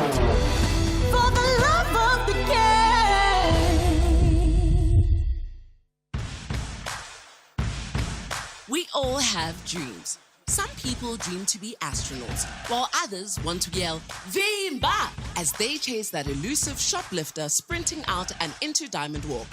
Others might look at a broomstick and think to themselves that witchcraft might be the way to go. The possibilities are endless. But for Hollywood stars Ryan Reynolds and Rob McElhenney, their dreams is to make it big in the English football leagues. Tune into Welcome to Wrexham as the duo aim to turn Wrexham AFC into an underdog story that the world can root for, bringing hope and change to the community. Welcome to Wrexham, Saturdays at 3 p.m. only on S3. Open up. S3. Economic news on SAFM. Facts and figures you can count on. So here's a message from my bank via SMS. Since the planned VAT increase is no longer going ahead, your bank fees will remain unchanged. Should you see any increases being processed in May, these will be reversed. For any queries, please contact your relationship banker. That message will be spread out across the nation. Somehow we are rejoicing, should we? Dudu Ramela, you got lots to come. I'm sure your show, 67, will reflect on many of those things too, yeah. And that's just it, Ashraf, should we? Because now the onus is going to be on you to actually check out your statement, whether you've been deducted or not. So we should be vigilant here. But yeah, we'll definitely get into that into more detail. We're going to be having a panel with Kyle Mandy. She's a tax technical partner at PwC, and Partha van Tonder, he's the director of Thomson Wilkes Attorneys, in terms of the legal implications as well, and understanding parliamentary processes, right, where all these laws are made and easily it would appear broken. But for now, let's see how the markets performed. Henku Kriel is standing by. Henku, good evening. How did we perform today? Good evening, Dudu, and good evening to all of our listeners. It was a very good day and a green day all over the world. In the US, still the case. The Dow Jones now trading 0.6% stronger. The S&P 500 gaining 1.5%, and then Nasdaq is 2% up. Then in Europe, the FTSE 100 finished unchanged today, but the DAX gained 0.3%, and the CAC 40 in France finished the day 0.2% up. Then a very similar picture here by us, where the JSE's all-share index finished 0.8% stronger today, and it climbed to 90,553 points. The industrial index gained 0.9%, the financial index was 1% stronger, and the resources index finishing the day 0.5% up. We have some companies that had a great day, like Motus, which gained 6.5%, and then Aspen, after losing 32% yesterday, it gained 6.5% today. Then the Foschini Group, We Buy Cars, those two companies each 6% stronger, followed by Mr. Price, Truworths and Momentum finishing the day 3.5% up. But the losers for the day were Northern and Sibanye Stillwater. They each lost 3%. Implats and Tungela 2.5% down. And Sasol, Exxaro, Reunert and AVI each finished the day 1.3% weaker. Let's have a look at the exchange rate. And at the moment, you'll pay for a US dollar 18.78. For a euro, 21.33 cents. An Australian dollar will cost you 12 rand, and a British pound exactly 25 rand. Then the gold price is $3,320 an ounce, palladium $940, and platinum $970 an ounce. Price of Brent crude still very low, nice to see, and now trading at exactly $65 a barrel. And I'll finish with the price of a Bitcoin, which is $93,300, and that is 1,780,000 rand. And to do that's how the markets performed today. Henku Kriel is MoneyWeb's contributor. Thank you very much for that update, Henku. And here's what you can look forward to at the top of 6 o'clock. We're going to be talking about the scrapping of VAT, and we're also going to be taking a look at the IMF's Fiscal Monitor report, which they released yesterday. They are sounding the alarm on global public debt with a specific focus on so-called emerging markets like ours. We're going to be speaking to Jan van der Linde, senior economist at Oxford Economics Africa, to take a look at the implications of this not only for South Africa but the rest of the continent. We're also going to be speaking about all things scams, because with it being what? 'Tis the season to be jolly. Not really yet. It's Easter, but there's quite a lot of holidays, and that means that activity where fraud is concerned is also on the rise. So we'll tell you what you need to know about looking after your money. We're also going to be featuring Lisa Moten. She's the founder of Lisa Moten Collection, where she does rooibos tea and all kinds of flavors in our SME feature. All that and more coming up at the top of 6 p.m. on the SFM Market Update with MoneyWeb. It's back to you, Ashraf. Save and win a car with Spar, for real. Stand to win one of 50 fiery red Hyundai Grand i10 sedans. Buy any participating products and swipe your rewards card to enter. Get Huggies Gold, nappies or nappy pants, jumbo pack for $189.99. Plus 300 megs free data on Spar Mobile. Or Spar 2-ply toilet rolls, 18s for $99.99. Plus 250 megs free data on Spar Mobile. Price is valid until 6 May while stocks last. T's and C's apply. The Red Devils want to add more heat in Cairo to make life difficult for Masandawana, but Kabuyelo refuse to shake and break. They are on a mission to elevate their game and march to the final with big smiles. It is do or die. This is the second leg semi-final encounter of the Total Energies CAF Champions League. Catch the incredible action of African football. Al Ahly FC versus Mamelodi Sundowns FC. This Friday, 25 April at 5:30 p.m. Streaming live on SABC Plus, S3, SABC Sport on DTT Channel 4, and SABC radio stations. Proudly brought to you by SABC Sport. For the love of the game.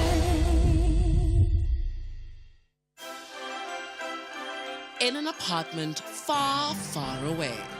Mara Springs is not that far, Mos. Who's the narrator here? Sorry.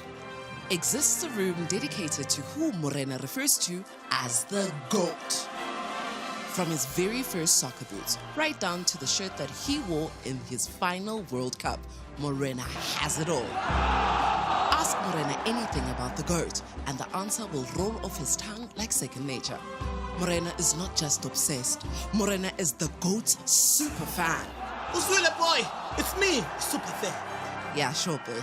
Tune in to Superfan Saturdays at 7:30 p.m. on S3 and watch contestants compete in challenges related to their favorite artists, ultimately lip-syncing to determine the ultimate superfan.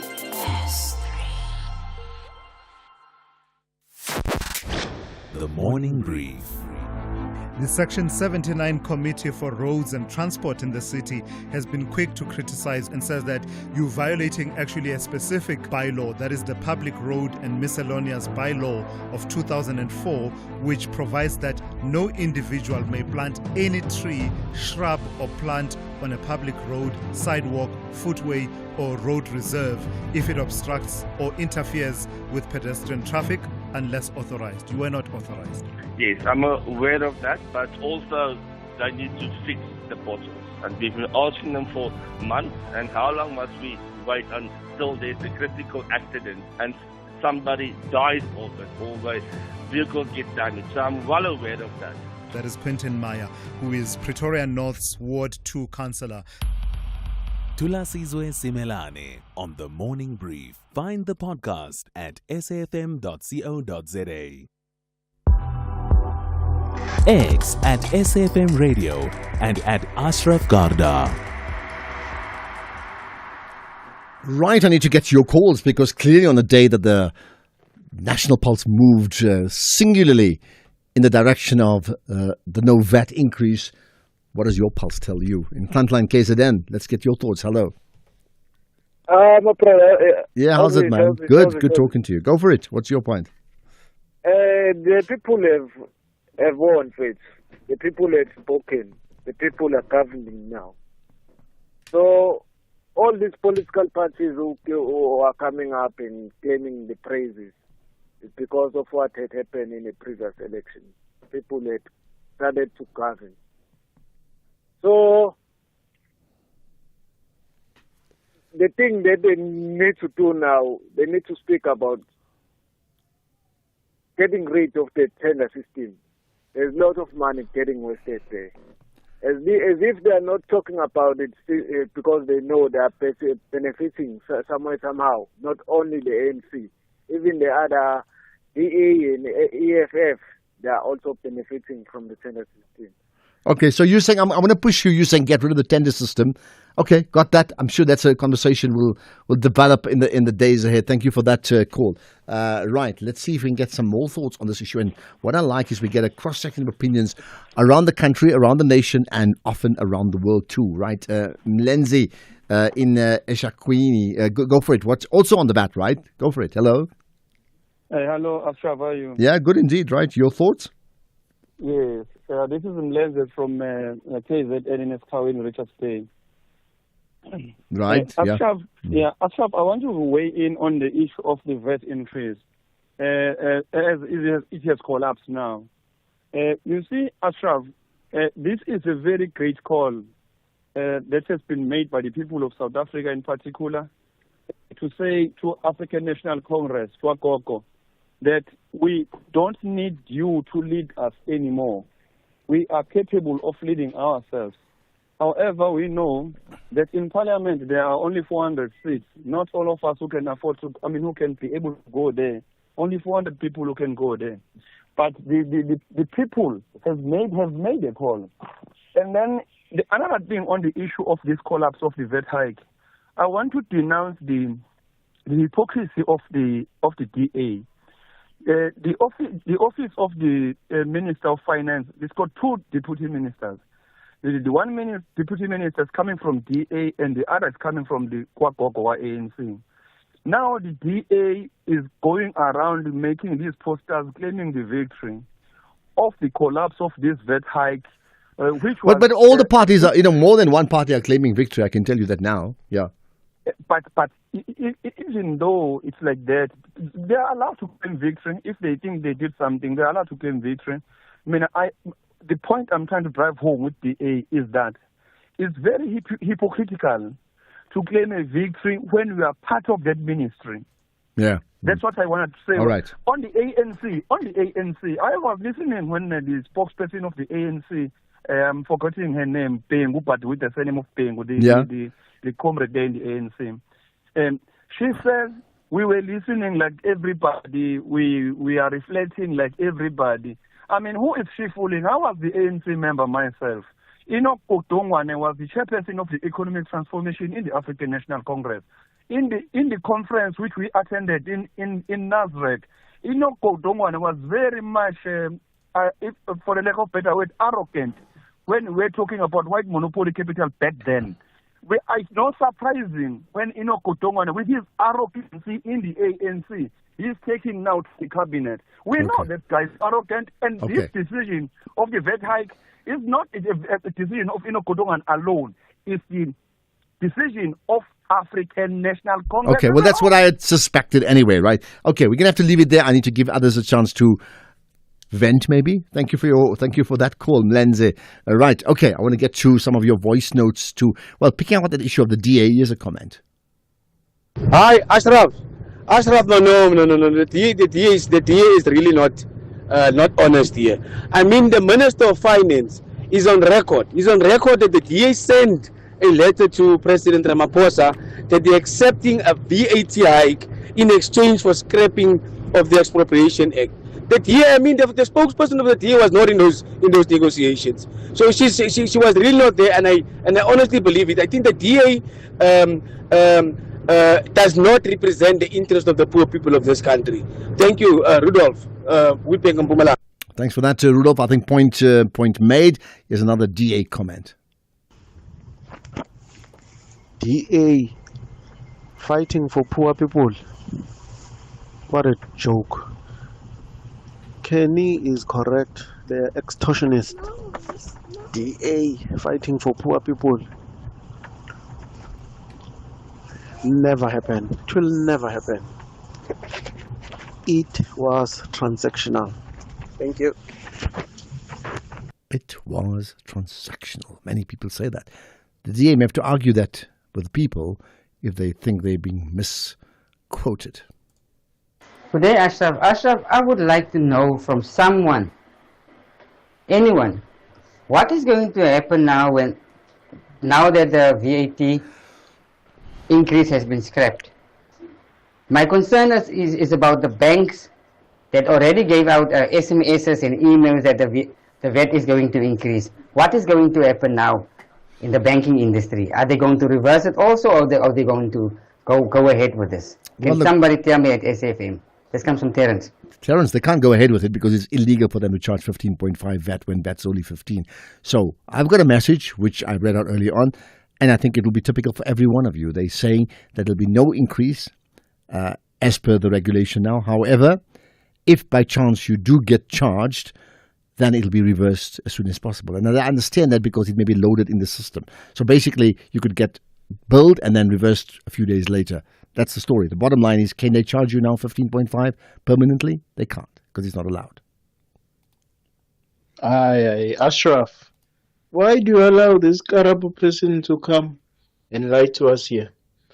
We know that the DA came back and said, yes, we're going to vote for the VAT increase. If you give us the other things they mentioned, double Bella bill and the NHI, so is that negotiating in good faith?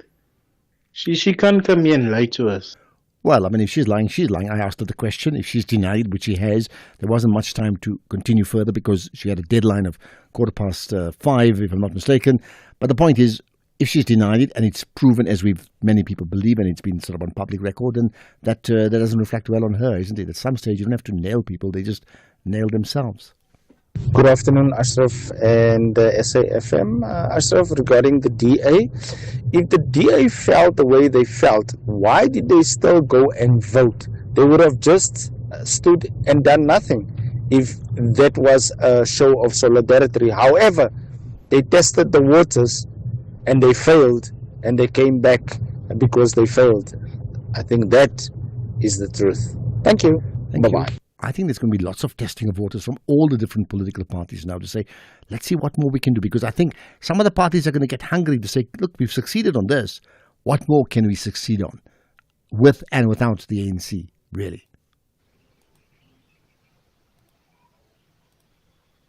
Afternoon, Ashraf. Matumata Islam Tembisa. I would like to comment on tax reversing of tax. Look here. The minority of South African citizens are working, and only few are registered for tax.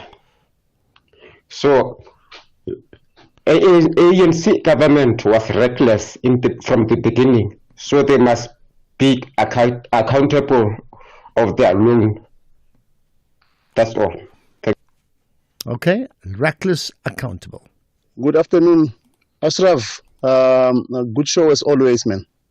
Me on this victories debacle, I really am going with those who said the custodian of the finance has sent a letter to our lawyer to say let's drop the charges and have an out-of-court settlement, rather than those who are responding to the minister's press statement. Andres from Mondio. Okay, thanks for that one, Andres. I'm just going to rush through to try and get in a couple of more before we end the show, because I want to get your thoughts. Here's another. This guy from Al-Jamar, you can hear he's talking nonsense, man. He voted for the increase, and now that they've lost it, now he says no, but they voted at the time. He's talking absolute nonsense. They are crooks. Okay, got that. And here's another. Hi, Ashraf. This is Monde from Kabeja. EDA, Helen Zille, Steenhuisen, Gamaxoki, they supported the 2%. This is low NC Kawateta Ngok. She's talking the truth. Even Fikile Mbalula did mention that 2-3 weeks ago. Gamaxoki, they want to be seen as if they are fighting for the poor. They're fighting for the poor. They're fighting for their pockets in the Western Cape. Thank you. Bye-bye. So many people not convinced with the position of the DA. They very clear, according to the spokesperson, that issue, the court action issue, is what prompted the Minister of Finance to get his legal team to say, let's have an out-of-court settlement. Otherwise, they knew they were going to be nailed. Wow. Who do you believe? Afternoon, Ashraf. Ashraf, all these politicians you are interviewing there who are croaking on the radio there, they are a burden to us. They are because of all this what, because that's their salary. We must have a limit of political parties in the country, man. It seems like the political parties are more than the voters now. We must have a limit, Ashraf. Norman from Brixton. Hey, Norman, if we have a limit and we drop your party, what's going to happen next? It's part of the democratic process that we can have the parties. If you don't want parties, just don't vote for them. We can't not allow a party to participate. Here's the last one, and it goes back to one of the biggest issues regarding Ramaphosa, Ukraine, Russia, and South Africa, and the USA. Good afternoon, Ashraf. What I want to put on the national pass is that Ramaphosa is not a puppet, as people want us to believe. I mean, he hosted the Ukraine president. He engaged the Russian president. He engaged Trump on this visit. And there is a consensus. He was the one who took Israel to the Criminal Court of Justice and pronounced on genocide. Well, all other countries are very scared. There's no puppet who can do that. Okay, I'll leave it at that because that's it. You've put it on the agenda in terms of the national agenda on the National Pulse. We'll do it again tomorrow, 3 to 6.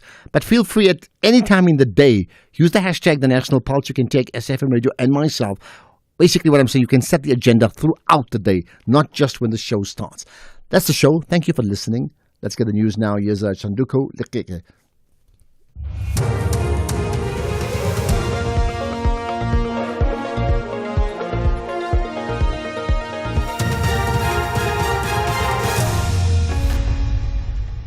Thank you, Ashraf. Your top stories at this hour. Mpumalanga man sentenced for multiple rapes and Eskom implements stage 2 load shedding. Good evening with the news at 6 o'clock.